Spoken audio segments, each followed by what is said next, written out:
പരിശുദ്ധമേ, അമ്മേ പരിശുദ്ധമേ, ദൈവമാതാവേ, കൃപാസനത്തിലൂടെ ഞങ്ങളുടെ ദേശത്തിനും അമ്മ മധ്യസ്ഥം തേടി തന്ന എല്ലാ അനുഗ്രഹങ്ങൾക്കും കൃപകൾക്കും ഞങ്ങളിപ്പോൾ ഹൃദയം നിറഞ്ഞ നന്ദി പറയുന്നു.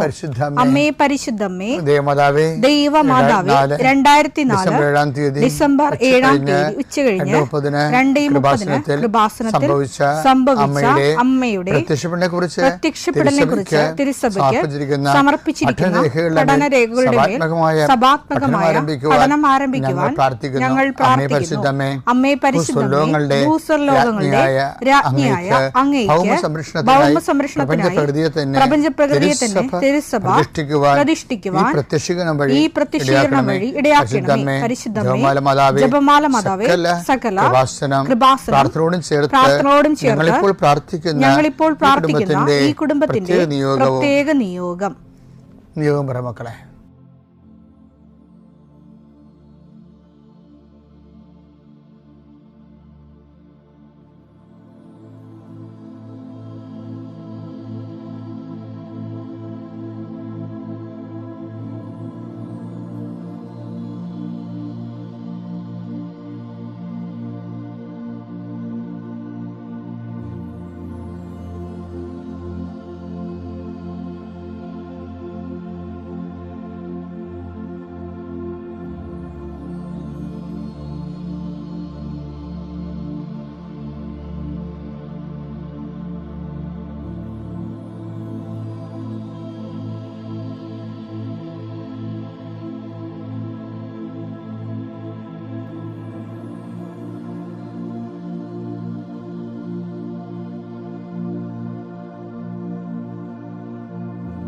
അമ്മയുടെ പ്രത്യക്ഷീകരണത്തിന്റെ ഈ അനുഗ്രഹവേളയിൽ ഞങ്ങൾക്ക് സാധിച്ചു തരുവാൻ കനിയണമേ. ആമേൻ. വിശ്വാസ പ്രമാണം. സർവശക്തനായ പിതാവും ആകാശത്തിന്റെയും ഭൂമിയുടെയും സൃഷ്ടാവുമായ ദൈവത്തിൽ ഞാൻ വിശ്വസിക്കുന്നു. അവിടുത്തെ ഏകപുത്രനും ഞങ്ങളുടെ കർത്താവുമായ ഈശോമിശിഹായിലും ഞാൻ വിശ്വസിക്കുന്നു. ഈ പുത്രൻ പരിശുദ്ധാത്മാവിനാൽ ഗർഭസ്ഥനായി കന്യകാമറിയത്തിൽ നിന്ന് പിറന്ന് പൊന്തിയോസ് പീലാത്തോസിന്റെ കാലത്ത് പീഡകൾ സഹിച്ച് കുരിശിൽ തറയ്ക്കപ്പെട്ട് മരിച്ച് അടക്കപ്പെട്ട് പാതാളങ്ങളിൽ ഇറങ്ങി മരിച്ചവരുടെ ഇടയിൽ നിന്ന് 3-ാം നാൾ ഉയർത്ത് സ്വർഗത്തിലേക്ക് എഴുന്നള്ളി സർവശക്തിയുള്ള പിതാവായ ദൈവത്തിന്റെ വലതുഭാഗത്തിരിക്കുന്നു. അവിടെ നിന്ന് ജീവിക്കുന്നവരെയും മരിച്ചവരെയും വിധിക്കുവാൻ വരുമെന്നും ഞാൻ വിശ്വസിക്കുന്നു. പരിശുദ്ധാത്മാവിലും ഞാൻ വിശ്വസിക്കുന്നു. വിശുദ്ധ കത്തോലിക്കാ സഭയിലും പുണ്യവാന്മാരുടെ ഐക്യത്തിലും പാപങ്ങളുടെ മോചനത്തിലും ശരീരത്തിന്റെ ഉയർപ്പിലും നിത്യമായ ജീവിതത്തിലും ഞാൻ വിശ്വസിക്കുന്നു. ആമേൻ. സുഖസ്ഥനായ ഞങ്ങളുടെ പിതാവേ, അങ്ങയുടെ നാമം പൂജിതമാകണമേ. അങ്ങയുടെ രാജ്യം വരണമേ. അങ്ങയുടെ തിരുമനസ് സ്വർഗത്തിലെ പോലെ ഭൂമിയിലും ആകണമേ. അന്നു വേണ്ടുന്ന ആഹാരം ഇന്ന് ഞങ്ങൾക്ക് തരണമേ. ഞങ്ങളോട് തെറ്റ് ചെയ്യുന്നവരോട് ഞങ്ങൾ ക്ഷമിക്കുന്നത് പോലെ ഞങ്ങളുടെ തെറ്റുകൾ ഞങ്ങളോടും ക്ഷമിക്കണമേ. ഞങ്ങളെ പ്രലോഭനത്തിൽ ഉൾപ്പെടുത്തരുതേ, തിന്മയിൽ ഞങ്ങൾ രക്ഷിക്കണമേ. ആമേൻ. നന്മ നിറഞ്ഞ മറിയമേ, സ്വസ്തി. കർത്താവ് അങ്ങയുടെ കൂടെ സ്ത്രീകളിൽ അങ്ങ് അനുഗ്രഹിക്കപ്പെട്ടവളാകുന്നു. അങ്ങയുടെ ഉദരത്തിൻ ഫലമായി ഈശോ അനുഗ്രഹിക്കപ്പെട്ടവനാകുന്നു. പരിശുദ്ധ മറിയമേ, തമ്പുരാന്റെ അമ്മേ, പാപികളായ ഞങ്ങൾക്ക് വേണ്ടി ഇപ്പോഴും ഞങ്ങളുടെ മരണസമയത്തും തമ്പുരാനോട് അപേക്ഷിക്കണമേ. ആമേൻ. കർത്താവേ, നിന്റെ ഉന്നതമായ നാമത്തിന് സ്തോത്രം ചെയ്യുന്നു. കർത്താവേ, നിന്റെ വിശുദ്ധ പൗരോഹിത്യത്തെ മഹത്വപ്പെടുത്തണമേ. കർത്താവ്, ഈ പ്രഭാതത്തിലെ അങ്ങയുടെ മക്കളെ കാത്ത് കൊതിച്ചിരിക്കുകയാണ് ഈശോയെ. നിന്റെ വലതുകരത്തിൻ്റെ ഒരാശീർവാദം കിട്ടാൻ വേണ്ടി. കർത്താവ്, ഇന്ന് യാത്രയ്ക്ക് ഒരുങ്ങുന്ന ഓരോ മക്കളുണ്ട്. ഓരോ ഉദ്യമങ്ങളിലൂടെ മനസ്സിൽ വിചാരിച്ചുകൊണ്ട് പോണവരുണ്ട്. ഓരോ ലക്ഷ്യങ്ങൾ മനസ്സിൽ വെച്ച് പോകുന്നവരുണ്ട്. കർത്താവേ, നിന്റെ തിരുമുറുവാർന്ന് ആണിപ്പെടുതാന്ന് വലതുകരം മക്കളുടെ ശിരസ് വെക്കണമേ.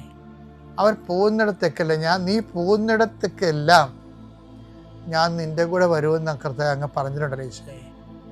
അങ്ങയുടെ സഞ്ചാര സാന്നിധ്യം അങ്ങയുടെ മക്കളുടെ കൂടെ ഉണ്ടായിരിക്കണമെന്ന് പ്രാർത്ഥിക്കുന്നു.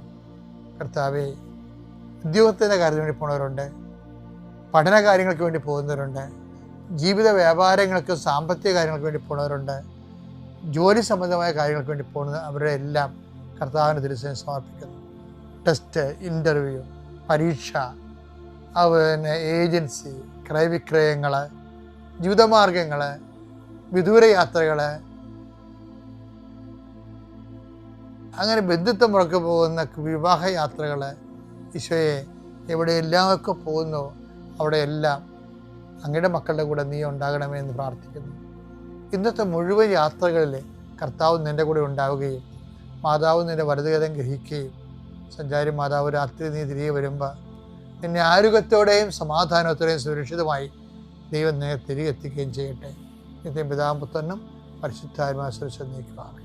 എൻ്റെ പ്രിയപ്പെട്ടവരെ, ഈ ഡ്രൈവിങ് പഠിക്കുന്ന ഒത്തിരി ആൾക്കാർ, ഈ 10-40 വയസ്സുള്ള ആൾക്കാരൊക്കെ വന്നിട്ട് എൻ്റെ അടുത്ത് കരയുവേ, അച്ഛാ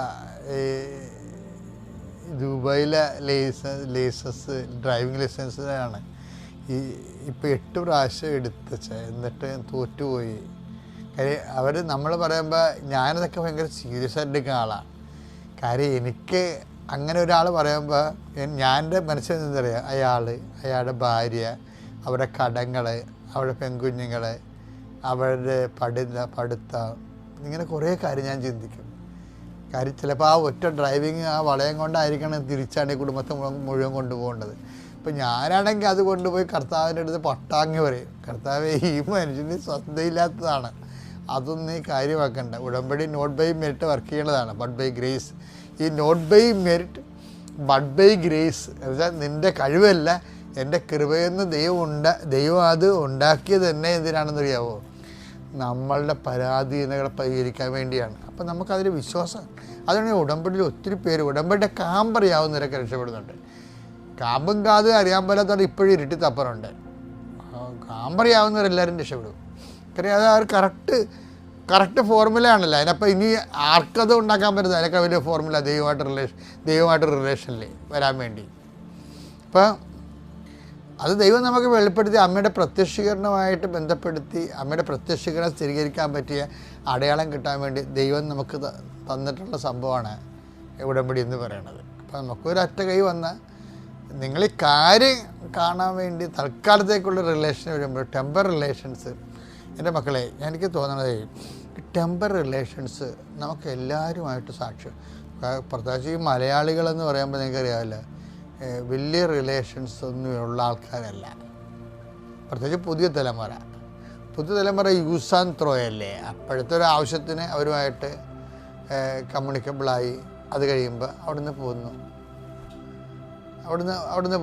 പിന്നെ വേറൊരു സ്ഥലത്ത് ചെന്ന് അവരുമായിട്ടുള്ള അപ്പം മെയിൻറ്റെയിൻ ചെയ്യാനുള്ള കറണ്ട് മെയിൻ്റെനൻസിന് വേണ്ടിയുള്ള ഒരു ബിസിനസ് അക്കൗണ്ടാണ് ആൾക്കാർ മെയിൻറ്റെയിൻ ചെയ്യുന്നത്. പലപ്പോഴും മലയാളികൾ പലപ്പോഴും എനിക്ക് അങ്ങനെ തോന്നിയിരിക്കുന്നത്. ഒരു ശാശ്വതമായ റിലേഷൻസ് ഇല്ല. അതുകൊണ്ട് നിങ്ങളുടെ വാട്സപ്പ് നോക്കിയാൽ മതി. നിങ്ങൾ വർഷങ്ങളോളം എല്ലാവരെയും നിങ്ങൾ ഉടനെ അക്കൗണ്ട് കൊണ്ടുവരും. പക്ഷേ എത്ര പേര് അക്കൗണ്ട് നിങ്ങൾ സ്ഥിരമായിട്ട് കണ്ടിന്യൂ ആയിട്ട് വിളിക്കുന്നുണ്ട്, സംസാരിക്കുന്നുണ്ട്. ചില അക്കൗണ്ടൊക്കെ എത്രയോ വർഷങ്ങളായിട്ട് ഡെഡാണ് അല്ലേ. വാട്സപ്പിലെ കുറേ അക്കൗണ്ടുകൾ 2-3 കൊല്ലമായിട്ട് ആരെയും വിളിക്കാത്ത കേസുണ്ട്. നിങ്ങൾക്ക് ആ അക്കൗണ്ട് തുടങ്ങേണ്ട കാര്യമില്ലായിരുന്നു വർഷത്തിൽ. 3 കൊല്ലമായിട്ടൊക്കെ ഒരു അക്കൗണ്ടിന് അങ്ങോട്ടും കമ്മ്യൂണിക്കേഷൻ ഇല്ലെങ്കിൽ ആ അക്കൗണ്ട് തുടങ്ങണേ എന്തിനാ? അപ്പോൾ പക്ഷേ ഈ മലയാളിയുടെ ഒരു പ്രശ്നം ഇങ്ങനെയുള്ള ടെമ്പററി എല്ലാം അവർ ഒരു ആദ്യത്തെ ആവേശത്തിന് കയറി അക്കൗണ്ട് ആക്കും. പിന്നെ അവിടെ ആ കാലഘട്ടം കഴിഞ്ഞ് പിന്നെ അവർ അക്കൗണ്ട് യൂസ് ചെയ്യത്തില്ല. അത് ഡെഡ് അക്കൗണ്ട് ആകും. ഞാനത് എൻ്റെ മക്കളോട് എന്താ പറഞ്ഞു വെച്ചാൽ ഇങ്ങനെ ഒരു ഡെഡ് അക്കൗണ്ട് ദൈവവുമായിട്ട് നമുക്ക് പറ്റത്തില്ല. ഉടമ്പടി ചില ആൾക്കാരുടെ അക്കൗണ്ട് ഡെഡായിരിക്കണതിൻ്റെ കാരണം അതാണ്. അവർക്ക് ടെമ്പർ റിലേഷൻസേ ഉള്ളൂ. ദൈവവുമായിട്ട് നമുക്ക് ഒരു ഡെഡ് അക്കൗണ്ട് പറ്റത്തില്ല. കാര്യം അക്കൗണ്ട് ആക്കുമ്പോൾ തന്നെ ദൈവത്തിനറിയാം ഇത് ഡെഡാണെന്നറിയാം. അപ്പോൾ തന്നെ ആരുടെയെങ്കിലും അക്കൗണ്ട് ഉടമ്പടി അക്കൗണ്ട് ഡെഡായി പോയിട്ടുണ്ട്. ഇന്ന് തന്നെ നിങ്ങൾ അത് പുതുക്കി ദൈവമായിട്ട് ആ പഴയ പ്രസരിപ്പിനും പ്രേക്ഷിത പ്രവർത്തനത്തിലും ഒക്കെ വരണം. യെരമ്യാ 31:3 വിദൂരത്തിൽ നിന്ന് കർത്താവ് അവന് പ്രത്യക്ഷനായി അരുളി ചെയ്തു, എനിക്ക് നിന്നോടുള്ള സ്നേഹം അനന്തമാണ്, നിന്നോടുള്ള വിശ്വസ്തത അചഞ്ചലവും. ചില സമയത്ത് ദൈവത്തിന് വേണ്ടി എന്ത് ചെയ്യാനും ഒരു ആന്തരിക അഭിഷേകം വരണം. അങ്ങനെ വന്നാൽ പിന്നെ ദൈവം നമുക്ക് തിരിഞ്ഞു നോക്കേണ്ടി വരത്തില്ല. നമ്മൾ പറയണതും പറയാത്തതും ചെയ്യേണ്ടതും ഭാവി ചെയ്യേണ്ടതും എല്ലാം കണക്ക് കൂട്ടിയാണ് കർത്താവിൻ്റെ കൂടെ ജീവിക്കണം. ഭയങ്കര രസമാണ്. ഭയങ്കര രസം വെച്ച് കഴിഞ്ഞാൽ നമുക്കറിയാൻ പറ്റത്തില്ല, നമുക്കതുകൊണ്ട് ഇപ്പോൾ ഒരു നോ യൂസ് ആയിരിക്കും. പക്ഷേ കർത്താവ് കരുതി കൂട്ടി നമുക്ക് അടുത്തതിൻ്റെ പിന്നത്തെ കൊല്ലം പ്രയോജനം ഉണ്ടാകുമെന്ന് പറഞ്ഞുകൊണ്ട് ഇന്നേ കർത്താവ് അതിൻ്റെ കാര്യങ്ങൾ സെറ്റ് ചെയ്തുകൊണ്ടിരിക്കണ കാണാം. ഞാൻ ഈ ദൈവമായിട്ട് നടന്നപ്പോൾ എനിക്ക് മനസ്സിലായ ഏറ്റവും വലിയ സത്യം അതാണ്. അത് നമ്മുടെ അപ്പനെയും പറ്റത്തില്ല, അമ്മയ്ക്കും പറ്റത്തില്ല. അത് ദൈവത്തിന് മാത്രമേ കറക്റ്റായിട്ട് പറ്റത്തുള്ളൂ. സിമേ സെബാസ്റ്റ്യൻ, ഞാൻ അങ്കമാലി മഞ്ഞപ്ര അമലാപുരം ഇടവകയിൽ നിന്ന് വരുന്നു. 2019 ജനുവരിയിലാണ് ഞാൻ ആദ്യമായി ഉടമ്പടി എടുത്തത്. ഇതെൻ്റെ രണ്ടാമത്തെ സാക്ഷിയാണ്. ആദ്യത്തെ സാക്ഷി എൻ്റെ ജോലി സംബന്ധമായിട്ടാണ്. ഞാനൊരു അഡ്വക്കേറ്റാണ്. അപ്പം ഇൻഡിപെൻഡൻ്റായിട്ട് പ്രാക്ടീസ് ചെയ്യണം എന്നുള്ളതായിരുന്നു ആദ്യത്തെ സാക്ഷ്യത്തിൽ. അത് അച്ഛനെ, ബഹുമാനപ്പെട്ട ജോസഫ് അച്ഛനെ കണ്ട് പ്രാർത്ഥിച്ചു. അച്ഛൻ പറഞ്ഞത് പ്രകാരം ഇൻഡിപെൻഡൻ്റായി വർക്കുകൾ വരാൻ തുടങ്ങി. അങ്ങനെ ഞാൻ ഇൻഡിപെൻഡൻ്റായി എൻ്റെ പ്രാക്ടീസ് ആരംഭിച്ചു. ഇപ്പോൾ ഈ സാക്ഷ്യം പറയുന്നത് എൻ്റെ ഹസ്ബൻഡിന് വേണ്ടിയിട്ടാണ്. 2016 ഹസ്ബൻഡിന് ഒരു ഫുൾ ബോഡി ചെക്കപ്പ് ചെയ്തപ്പോൾ ഹാർട്ടിലെ വാൽവിൻ്റെ അകത്ത് ഒരു ചെറിയ ഗ്രോത്ത് ഉണ്ടെന്ന് കണ്ടു. അപ്പോൾ ഡോക്ടേഴ്സ് സർജറിയാണ് സജസ്റ്റ് ചെയ്തത്. സർജറി ചെയ്യാൻ ഞങ്ങൾക്ക് താല്പര്യമില്ലായിരുന്നു. അങ്ങനെ പ്രാർത്ഥിച്ചുകൊണ്ടിരുന്നു. പിന്നീട് 2019 ഞാൻ ഉടമ്പടി എടുത്തപ്പോൾ അതിലൊരു നിയോഗമായിട്ട് ഞാൻ വെച്ചിരുന്നു. പിന്നീട് 4 പുതുക്കിയതിന് ശേഷം ബഹുമാനപ്പെട്ട ജോസഫ് അച്ഛനെ കണ്ട് പ്രാർത്ഥിച്ചു. അച്ഛൻ ഉടമ്പടി തൈലം പുരട്ടി പ്രാർത്ഥിച്ചിരുന്നു. അതിനുശേഷം ഞങ്ങൾ പ്രാർത്ഥനയിൽ അത് തുടർന്നുകൊണ്ടേയിരുന്നു. പിന്നീട് ഇപ്പോൾ 2025 രണ്ടാമത് ഇതിന് ഗ്രോത്ത് ഉണ്ടോ, ഹാർട്ടിനോ ലങ്സിന് എന്തെങ്കിലും പ്രോബ്ലം ഉണ്ടോ എന്ന് അറിയാൻ വേണ്ടി ഞങ്ങൾ വീണ്ടും എറണാകുളത്തെ ലിസി ഹോസ്പിറ്റലിൽ പോയി. അപ്പോൾ ഡോക്ടർ പണ്ടത്തെ റെക്കോർഡ്സ് വെച്ചിട്ട് ഒരു MRI സജസ്റ്റ് ചെയ്തു. ഫെബ്രുവരിയിൽ ഞങ്ങൾ MRI ചെയ്തെങ്കിലും മാർച്ചിലാണ് ഡോക്ടറെ കാണാനുള്ള ഡേറ്റ് കിട്ടിയത്. മാർച്ചിൽ ഡോക്ടറെ കണ്ടു കഴിഞ്ഞപ്പോൾ ഡോക്ടർ പറഞ്ഞു അതിന് 2016 ഉണ്ടായിരുന്ന അതേ ഗ്രോത്ത് ഒന്നുമില്ല. ഇപ്പോൾ നിലവിൽ സർജറിയുടെ ആവശ്യമില്ല, ഒന്നും വേണ്ട. ഒരു 6 months കൂടുമ്പോൾ എന്തെങ്കിലും നമ്മൾ ഓർഡിനറി ചെയ്യുന്ന മെഡിക്കൽ ചെക്കപ്പ് മാത്രം ചെയ്താൽ മതി, സർജറിയുടെ യാതൊരു ആവശ്യമില്ല എന്ന് പറഞ്ഞു. ആദ്യത്തെ സാക്ഷ്യത്തിൽ രണ്ടാമത്തെ സാക്ഷ്യം എന്ന് പറയുന്നത്, ആദ്യം ഞാൻ പറഞ്ഞിരുന്ന സാക്ഷ്യം എൻ്റെ ജോലി സംബന്ധമായിട്ടുള്ളതായിരുന്നു. അതിന് ഞാൻ ഇൻഡിപെൻഡൻ്റായിട്ട് പ്രാക്ടീസ് തുടങ്ങിയെങ്കിലും എനിക്ക് സ്വന്തമായിട്ടൊരു ഓഫീസ് തുടങ്ങണം, ഓഫീസ് ഇടണം എന്നുള്ളൊരാഗ്രഹം ഉണ്ടായിരുന്നു. അപ്പോൾ എനിക്ക് 3 സെൻറ്റ് സ്ഥലം കൊച്ചിയിലുണ്ട്. അപ്പോൾ അവിടെ വീട് പണിയാനായിട്ട് ഞാൻ 2013 പ്ലാൻ പാസ്സാക്കിയതാണ്. പക്ഷേ അത് എക്സ്പയറി ആയിപ്പോയായിരുന്നു. 3 പ്രാവശ്യം റിന്യൂ ചെയ്തു. പക്ഷേ എനിക്ക് അത് പണിയാൻ സാധിച്ചില്ല. അതിനുശേഷം 2023 ഞാൻ ഉടമ്പടി പുതുക്കിയതിന് ശേഷം അതൊരു നിയോഗമായിട്ട് വെച്ചു. ഒരുപാട് തടസ്സങ്ങളുണ്ടായിരുന്നു, തരം മാറ്റി കിട്ടണമായിരുന്നു. അപ്പോൾ അതിനെല്ലാം ഓരോ ഗവൺമെൻറ് ഓഫീസുകളിലും പോകുമ്പോൾ ഞാൻ മാതാവിൻ്റെ ഉപ്പ് ആ ഓഫീസുകളിൽ വിതറുമായിരുന്നു. ഉടമ്പടി കാശ് രൂപം കയ്യിൽ പിടിച്ചിട്ടേ ഞാൻ പോകുമായിരുന്നുള്ളൂ. ഞാൻ മാതാവിൻ്റെ അടുത്ത് പറയും, അമ്മയെ എനിക്ക് റെക്കമെൻഡ് ചെയ്യാൻ ആരും വേണ്ട, അമ്മ മാത്രം റെക്കമെൻഡ് ചെയ്താൽ മതി. അങ്ങനെ ഒരു കുഴപ്പം, ഒരു തടസ്സം ഇല്ലാതെ എല്ലാം സ്മൂത്തായിട്ട് തരം മാറി കിട്ടി. എല്ലാം പ്ലാൻ പാസ്സായി. വീടിൻ്റെ പണി സ്റ്റാർട്ട് ചെയ്തു.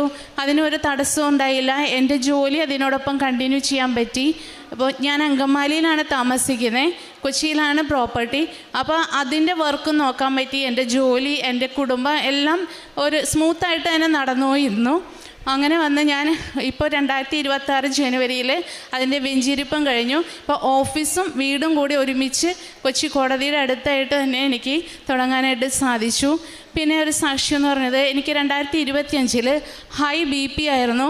അത് കോടതിയിൽ വെച്ചാണ് പെട്ടെന്ന് എനിക്കൊരു തലകറക്കം ഉണ്ടായി. അപ്പോൾ തന്നെ ഒരു ക്ലിനിക്കിൽ പോയി 185 ഡിക്റ്റേറ്റ് ചെയ്തു. അപ്പോൾ ഡോക്ടർ പറഞ്ഞു ഇടയ്ക്കിടയ്ക്ക് BP ചെക്ക് ചെയ്യണം, മെഡിസിൻ കണ്ടിന്യൂ ചെയ്യേണ്ടി വരുമെന്ന് പറഞ്ഞു. അപ്പോൾ ഞാൻ പിന്നെ റെസ്റ്റ് എടുക്കണം, കൂടുതലായിട്ട് ഉറങ്ങണം എന്നൊക്കെ പറഞ്ഞു. എനിക്ക് ഉറങ്ങാൻ 4:30 ആകുമ്പോൾ എഴുന്നേറ്റാലേ 7:30 എനിക്ക് എറണാകുളത്തേക്ക് പോരാൻ പറ്റുള്ളൂ. കൊച്ചിയിലാണ് എൻ്റെ വർക്ക് നടക്കുന്നത്. അപ്പോൾ രാവിലെ എഴുന്നേറ്റ് കുർബാന മുടങ്ങാൻ എനിക്ക് പറ്റാത്തതുകൊണ്ട് ഞാൻ മാതാവിനോട് പറഞ്ഞു, മാതാവേ ഇനി BP ചെക്ക് ചെയ്യുമ്പോൾ ഞാൻ കാശുരൂപം കൈ പിടിച്ചിട്ട് എപ്പോഴും പോകുന്നത്, മാതാവായിരിക്കണം എൻ്റെ BP നോക്കേണ്ടത്. അങ്ങനെ 185 ഉണ്ടായിരുന്നു ഡിക്റ്റേറ്റ് ചെയ്തിരുന്നത്. പിന്നെ ഞാൻ ചെക്ക് ചെയ്യുമ്പോൾ 130, ലാസ്റ്റ് ചെക്ക് ചെയ്യുമ്പോൾ 120/80 നിന്നു. ഇതുവരെ 1 വർഷമായിട്ട് എനിക്ക് യാതൊരു മെഡിസിൻ എടുക്കേണ്ടി വന്നിട്ടില്ല. എല്ലാ ഫുഡും ഞാൻ നോർമൽ എങ്ങനെയാണ് കഴിക്കുന്നത് അതുപോലെ തന്നെയാണ് കഴിക്കുന്നത്. പിന്നെ പുതിയ വീട്ടിൽ വാട്ടർ കണക്ഷൻ എടുത്തപ്പം ഇതുപോലെ വെള്ളത്തിൻ്റെ കണക്ഷൻ എല്ലാം കിട്ടി, കണക്ഷൻ കൊടുത്തു, പ്ലംബർ വന്നു, വാട്ടർ അതോറിറ്റി ആൾ വന്നു. പക്ഷേ എനിക്ക് ടാങ്കിൽ വെള്ളം വരുന്നില്ല.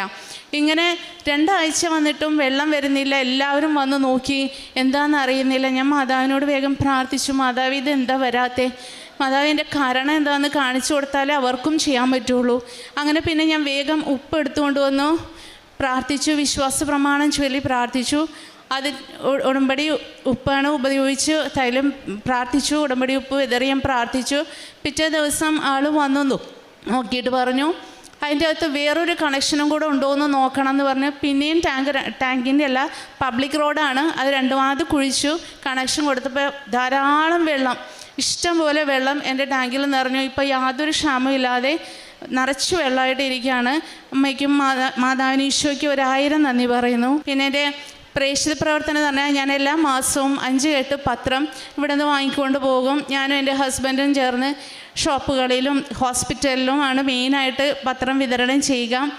കാരുണ്യ പ്രവർത്തികളായിട്ട് ഞാനും എനിക്ക് സമയമുള്ളപ്പോഴൊക്കെ ഞാൻ പൊതിച്ചോറ് കെട്ടി പാവപ്പെട്ടവർക്ക് കൊടുക്കും. പിന്നെ എൻ്റെ അടുത്ത് കേസിന് വരുന്ന കക്ഷികളുടെ അടുത്ത് ഞാൻ കൃപാസന മാതാവിൻ്റെ അടുത്ത് പോയി ഉടമ്പടി എടുക്കുക. അപ്പോൾ നിങ്ങളുടെ കാര്യവും എൻ്റെ കാര്യവും എളുപ്പമാകും. എനിക്ക് കോടതിയിൽ കേസ് പറയാനേ പറ്റുള്ളൂ, പക്ഷേ അമ്മയുടെ മധ്യസ്ഥതയിലാണ് അതെല്ലാം നടക്കേണ്ടത്. ഞാൻ എപ്പോഴും ഒരു കേസിന് പോകുമ്പം എൻ്റെ കയ്യിൽ എപ്പോഴും എൻ്റെ കോട്ടിൻ്റെ പോക്കറ്റിൽ എപ്പോഴും കൃപാസന മാതാവിൻ്റെ അച്ഛൻ തന്ന ഒരു കാശുരൂപമുണ്ട്. എനിക്ക് ആ കാശുരൂപം എപ്പോഴും എൻ്റെ പോക്കറ്റിലുണ്ടാവും. അത് ചൊല്ലി വിശ്വാസ പ്രമാണം ചൊല്ലിയിട്ടാണ് ഞാൻ എപ്പോഴും കോടതിയുടെ അകത്തേക്ക് കയറുക. അപ്പം ഞാൻ പറയുന്നൊരു പ്രാർത്ഥന ഇതാണ്, അമ്മേ മാതാവേ നീ ആയിരിക്കണം കേസ് പറയണത്, ഞാനല്ല. ഈശോ ആയിരിക്കണം ജഡ്ജിയായിട്ട് അവിടെ ഇരിക്കണത്. ഞാൻ പറയുന്നതെല്ലാം മനസ്സിലാകണം, നീതി നടത്തി തരണമേ എന്ന് ഞാൻ പ്രാർത്ഥിക്കുകയുള്ളൂ. പിന്നെയെന്ന് വെച്ചാൽ രാവിലെ എന്ന് വരുമ്പോഴും ഒരു 3 ജപമാലയെങ്കിലും ഞാൻ കൃപാസനത്തിന് വേണ്ടിയും ജോസഫ് അച്ഛന് വേണ്ടി ഇവിടുത്തെ ശുശ്രൂഷകൾക്ക് വേണ്ടി എല്ലാം ചെയ്യും. ട്രെയിനിലിരുന്നാകുമ്പോഴും ബസ്സിലാകുമ്പോഴും എനിക്ക് അതിനുള്ള സമയം കിട്ടാറുണ്ട്. പിന്നെ എൻ്റെ കക്ഷികളുടെ അടുത്ത് വന്ന് ഇവിടെ ഉടമ്പടി എടുത്ത് അവരെ ഉടമ്പടി എടുത്ത് പ്രാർത്ഥിക്കാനായിട്ട് ഞാനിവിടെ വിടാറുണ്ട്. അതനുസരിച്ച് ഒത്തിരി പേര് ഇവിടെ വന്ന് ഉടമ്പടി എടുക്കുകയും അവരെൻ്റെ അടുത്ത് വന്ന് പറയുകയും ചെയ്യാറുണ്ട്. ഈശോയും അമ്മ മാതാവും ചേർന്ന് എൻ്റെ കുടുംബത്തിനും ചെയ്തു തന്ന എല്ലാ നന്മകൾക്കും അനുഗ്രഹങ്ങൾക്ക് 1000 നന്ദി പറഞ്ഞ് പ്രാർത്ഥിക്കുന്നു. ഇനിയും ഉടമ്പടിയിൽ ജീവിതകാലം മുഴുവൻ തുടരാൻ ഞങ്ങളുടെ കുടുംബത്തെ അനുഗ്രഹിക്കണമെന്ന് അമ്മയോട് പ്രത്യേകമായി ഞാൻ പ്രാർത്ഥിക്കുന്നു. വിശുദ്ധ ലൂക്കായുടെ സുവിശേഷം 12-ാം അധ്യായം 11-12 തിരുവചനങ്ങൾ. സിനഗോഗുകളിലും അധികാരികളുടെയും ഭരണാധിപന്മാരുടെയും മുൻപിലും അവർ നിങ്ങളെ കൊണ്ടുപോകുമ്പോൾ എങ്ങനെ എന്ത് ഉത്തരം കൊടുക്കണമെന്നും എന്തു പറയുമെന്നും ഉത്കണ്ഠാകുലരാകേണ്ട. എന്താണ് പറയേണ്ടതെന്ന് ആ സമയത്ത് പരിശുദ്ധാത്മാവ് നിങ്ങളെ പഠിപ്പിക്കും. അഡ്വക്കേറ്റ് സിമിയുടെ വളരെ ശക്തമായ ഒരു പ്രത്യക്ഷീകരണ സാക്ഷ്യമാണ് നാം ഇവിടെ കേട്ടത്. ഈ നാളുകളിൽ നമുക്കറിയാവുന്നതുപോലെ ഹൈലി പ്രൊഫൈൽഡ് ആയിട്ടുള്ള ആളുകൾ ഇവിടെ വന്ന് സാക്ഷ്യം പറയുമ്പോൾ അവരുടെ ജീവിതത്തിലെ ഉന്നത നിലവാരത്തിൽ നിന്ന് പരിശുദ്ധ അമ്മ, ഒരു ദൈവപുത്രൻ്റെ മാതാവ് എന്ന ഒരു വലിയ സ്റ്റാറ്റസിൽ നിന്ന് പരിശുദ്ധ അമ്മ ഇറങ്ങി വരുന്നത്, സ്വർഗ്ഗദൂതനോട് പറയുന്നത്, ഇതാ കർത്താവിൻ്റെ ദാസി, അങ്ങയുടെ വചനം എന്നിൽ നിറവേറട്ടെ എന്നാണ്. ദൈവപുത്രൻ ജനിക്കണമെങ്കിൽ അത്രമാത്രം പരിശുദ്ധ അമ്മ താഴ്ന്നു കൊടുത്തു. അവിടുത്തെ താഴ്മയിൽ ദൈവം തൃക്കൺ പാർത്തു എന്നാണ് പരിശുദ്ധ അമ്മ സ്തോത്രഗീതത്തിൽ പാടുന്നത്. ശക്തനായവൻ എനിക്ക് വലിയ കാര്യങ്ങൾ ചെയ്തിരിക്കുന്നു, ഈ ദാസിയുടെ താഴ്മയെ അവിടുന്ന് തൃക്കൺ പാർത്തു എന്ന് പരിശുദ്ധ അമ്മ വളരെ മനോഹരമായി പാടുന്നത് ലൂക്കായുടെ സുവിശേഷത്തിൽ നാം വായിച്ചെടുക്കുകയാണ്. അഡ്വക്കേറ്റ് സിമിയുടെ ജീവിതത്തിൽ നാം കണ്ടുമുട്ടുന്നത് തന്നെയാണ്. അവരുടെ എല്ലാ ജീവിത പ്രതിസന്ധികളിലും തൻ്റെ തീരുമാനങ്ങളെല്ലാം പരിശുദ്ധ അമ്മയിലൂടെ നിറവേറണം. പരിശുദ്ധ അമ്മ ഈശോയ്ക്ക് നൽകി, ഈശോയാണ് എൻ്റെ കുടുംബത്തിൻ്റെ തീരുമാനങ്ങൾ. ഞാനുമായി ബന്ധപ്പെടുന്നവർ എൻ്റെ പ്രൊഫഷണൽ ലൈഫുമായി ബന്ധപ്പെടുമ്പോഴെല്ലാം എനിക്ക് ഈശോ നൽകുന്ന വലിയ തീരുമാനമാണ് ഉണ്ടാകേണ്ടതെന്ന് സിമിക്ക് വളരെ നിർബന്ധമുണ്ട് എന്നാണ് ഈ സാക്ഷ്യത്തിൽ നമുക്ക് മനസ്സിലാകുന്നത്. അവരുടെ ജീവിതത്തിലെ അസ്വസ്ഥതകൾ, തൻ്റെ ജീവിത പങ്കാളിക്ക് ഹാർട്ടിനൊരു വാൽവുണ്ടായപ്പോൾ വാൽവിൻ്റെ തടിപ്പ് വളരെ അസ്വസ്ഥതപ്പെടുത്തിയിരുന്നു. അവരിവിടെ നിന്ന് ഉടമ്പടി തൈലം പൂശി പ്രാർത്ഥിച്ച് സ്കാൻ ചെയ്തപ്പോൾ അതിന് ഗ്രോത്ത് ഇല്ല എന്ന് കാണുവാനും അവർക്ക് വലിയൊരു സമാധാനം ഉണ്ടാവുകയും ജീവിതത്തിൽ ആശങ്കപ്പെടേണ്ടതില്ല എന്നൊരു വലിയ വാർത്ത അവർക്ക് ലഭിക്കുകയും ചെയ്തു. അതുപോലെ തന്നെ സിമി പറയുകയുണ്ടായി, ഇൻഡിപെൻഡൻ്റായി വർക്ക് ചെയ്യുവാൻ വീടും ഓഫീസും ഒക്കെ ഒരു പ്ലാൻ ചെയ്ത ഒരു പ്രോജക്റ്റ്, ഒരു പദ്ധതി മകൾക്കുണ്ടായിരുന്നു. പക്ഷെ അതിൻ്റെ എക്സ്പയറി കഴിഞ്ഞിട്ടും പരിശുദ്ധ അമ്മ അതിനെ റിന്യൂ ചെയ്ത് ആ ഒരു പദ്ധതിയെ വീണ്ടും പുനരാവർത്തിക്കുന്നതായിട്ട് സിമിയോട് ഏറ്റുപറയുകയാണ്. ഇൻഡിപെൻഡൻ്റായി ഒരു വക്കീലിന് ജോലി ചെയ്യേണ്ടി വരുമ്പോൾ ഒരുപാട് ഉന്നതമായ തീരുമാനങ്ങളും തനിക്ക് തനിച്ചെടുക്കേണ്ട തീരുമാനങ്ങൾ ഒക്കെ വരുമ്പോഴെല്ലാം പരിശുദ്ധ അമ്മ വളരെ കൃത്യമായി അത് പറഞ്ഞു കൊടുക്കുകയും പരിശുദ്ധാത്മാവിൻ്റെ പ്രേരണയിൽ എല്ലാം ചെയ്യുവാനുള്ള വലിയ സാധ്യത ആ വീടും സാഹചര്യവും മകൾക്ക് നൽകിയിരിക്കുകയാണ്. ഈശോ പറയുന്നത് പോലെ മത്തായിയുടെ സുവിശേഷത്തിൽ പറയുന്നു, നീതിക്ക് വേണ്ടി വിലപിക്കുന്നവർ ഭാഗ്യവാന്മാർ, അവർ സ്വർഗരാജ്യം കൈവശമാക്കുമെന്നാണ് പറയുന്നത്.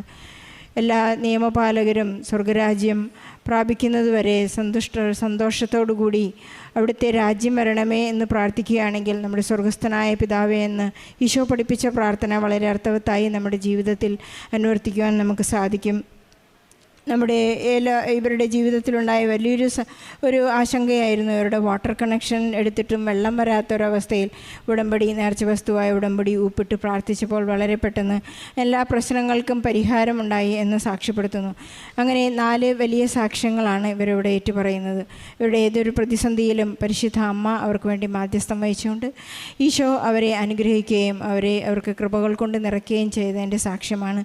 എത്ര തന്നെ പ്രതിസന്ധികളുണ്ടായാലും നമ്മുടെ സമയച്ചുരുക്കത്തിൻ്റെ അമ്മ ജീവിതഭാരം ലഘൂകരിക്കുന്ന ഈ സാക്ഷ്യത്തിന് ഈശോയ്ക്കും പരിശുദ്ധ അമ്മ ജീവനോടെ പ്രത്യക്ഷപ്പെട്ട ഈ അൾത്താരയിൽ വന്ന് പരിശുദ്ധ അമ്മയുടെ പ്രത്യക്ഷീകരണത്തിന് സാക്ഷിയായി എന്നെയും എൻ്റെ കുടുംബത്തെയും പരിശുദ്ധ അമ്മയും ഈശോയും തിരഞ്ഞെടുത്തതിന് ഈശോയ്ക്കും അമ്മയ്ക്കും പ്രത്യേകം 1000 നന്ദി പറയുകയാണ്. എൻ്റെ പേര് ജിമ്മി ജോസഫ്. ഇത് എൻ്റെ ഭാര്യ ലിറ്റി. ഇത് എൻ്റെ മൂത്ത മകൻ ജോസഫ്. ഇത് രണ്ടാമൻ ഫ്രാൻസിസ്. ഞങ്ങൾ വരുന്നത് പാലായിൽ പ്രവിത്താനം സെൻറ്റ് അഗസ്റ്റീൻസ് ഫൊറോനാപ്പള്ളി ഇടവകയിൽ നിന്നാണ്. ഞങ്ങൾ ആദ്യമായി കൃപാസനത്തിൽ വരുന്നത് 2024 ഫെബ്രുവരി 25-ാം തീയതിയാണ്. അന്ന് ഞങ്ങൾ പ്രാർത്ഥിക്കുന്നതിന് വേണ്ടിയാണ് ഇവിടെ എത്തിയത്. എന്നാൽ ഞങ്ങളിവിടെ വരുമ്പോൾ ബഹുമാനപ്പെട്ട ജോസഫ് അച്ഛൻ്റെ ഉടമ്പടി ധ്യാനം ഇവിടെ നടക്കുകയായിരുന്നു. ഉടമ്പടി ധ്യാനം കൂടിയ ഞങ്ങൾക്ക് കൃപാസനത്തിൽ വന്ന് പ്രാർത്ഥിച്ചു പോയതുകൊണ്ട് മാത്രം കാര്യമില്ല, ഇവിടെ വന്നാൽ ഉടമ്പടി എടുത്തുകൊണ്ട് മാത്രമേ കാര്യമുള്ളൂ എന്ന് മനസ്സിലാകുകയും ഞങ്ങൾ അന്ന് ഉടമ്പടി എടുക്കാൻ തീരുമാനിക്കുകയും ഉടമ്പടി എടുക്കുകയും ചെയ്തു.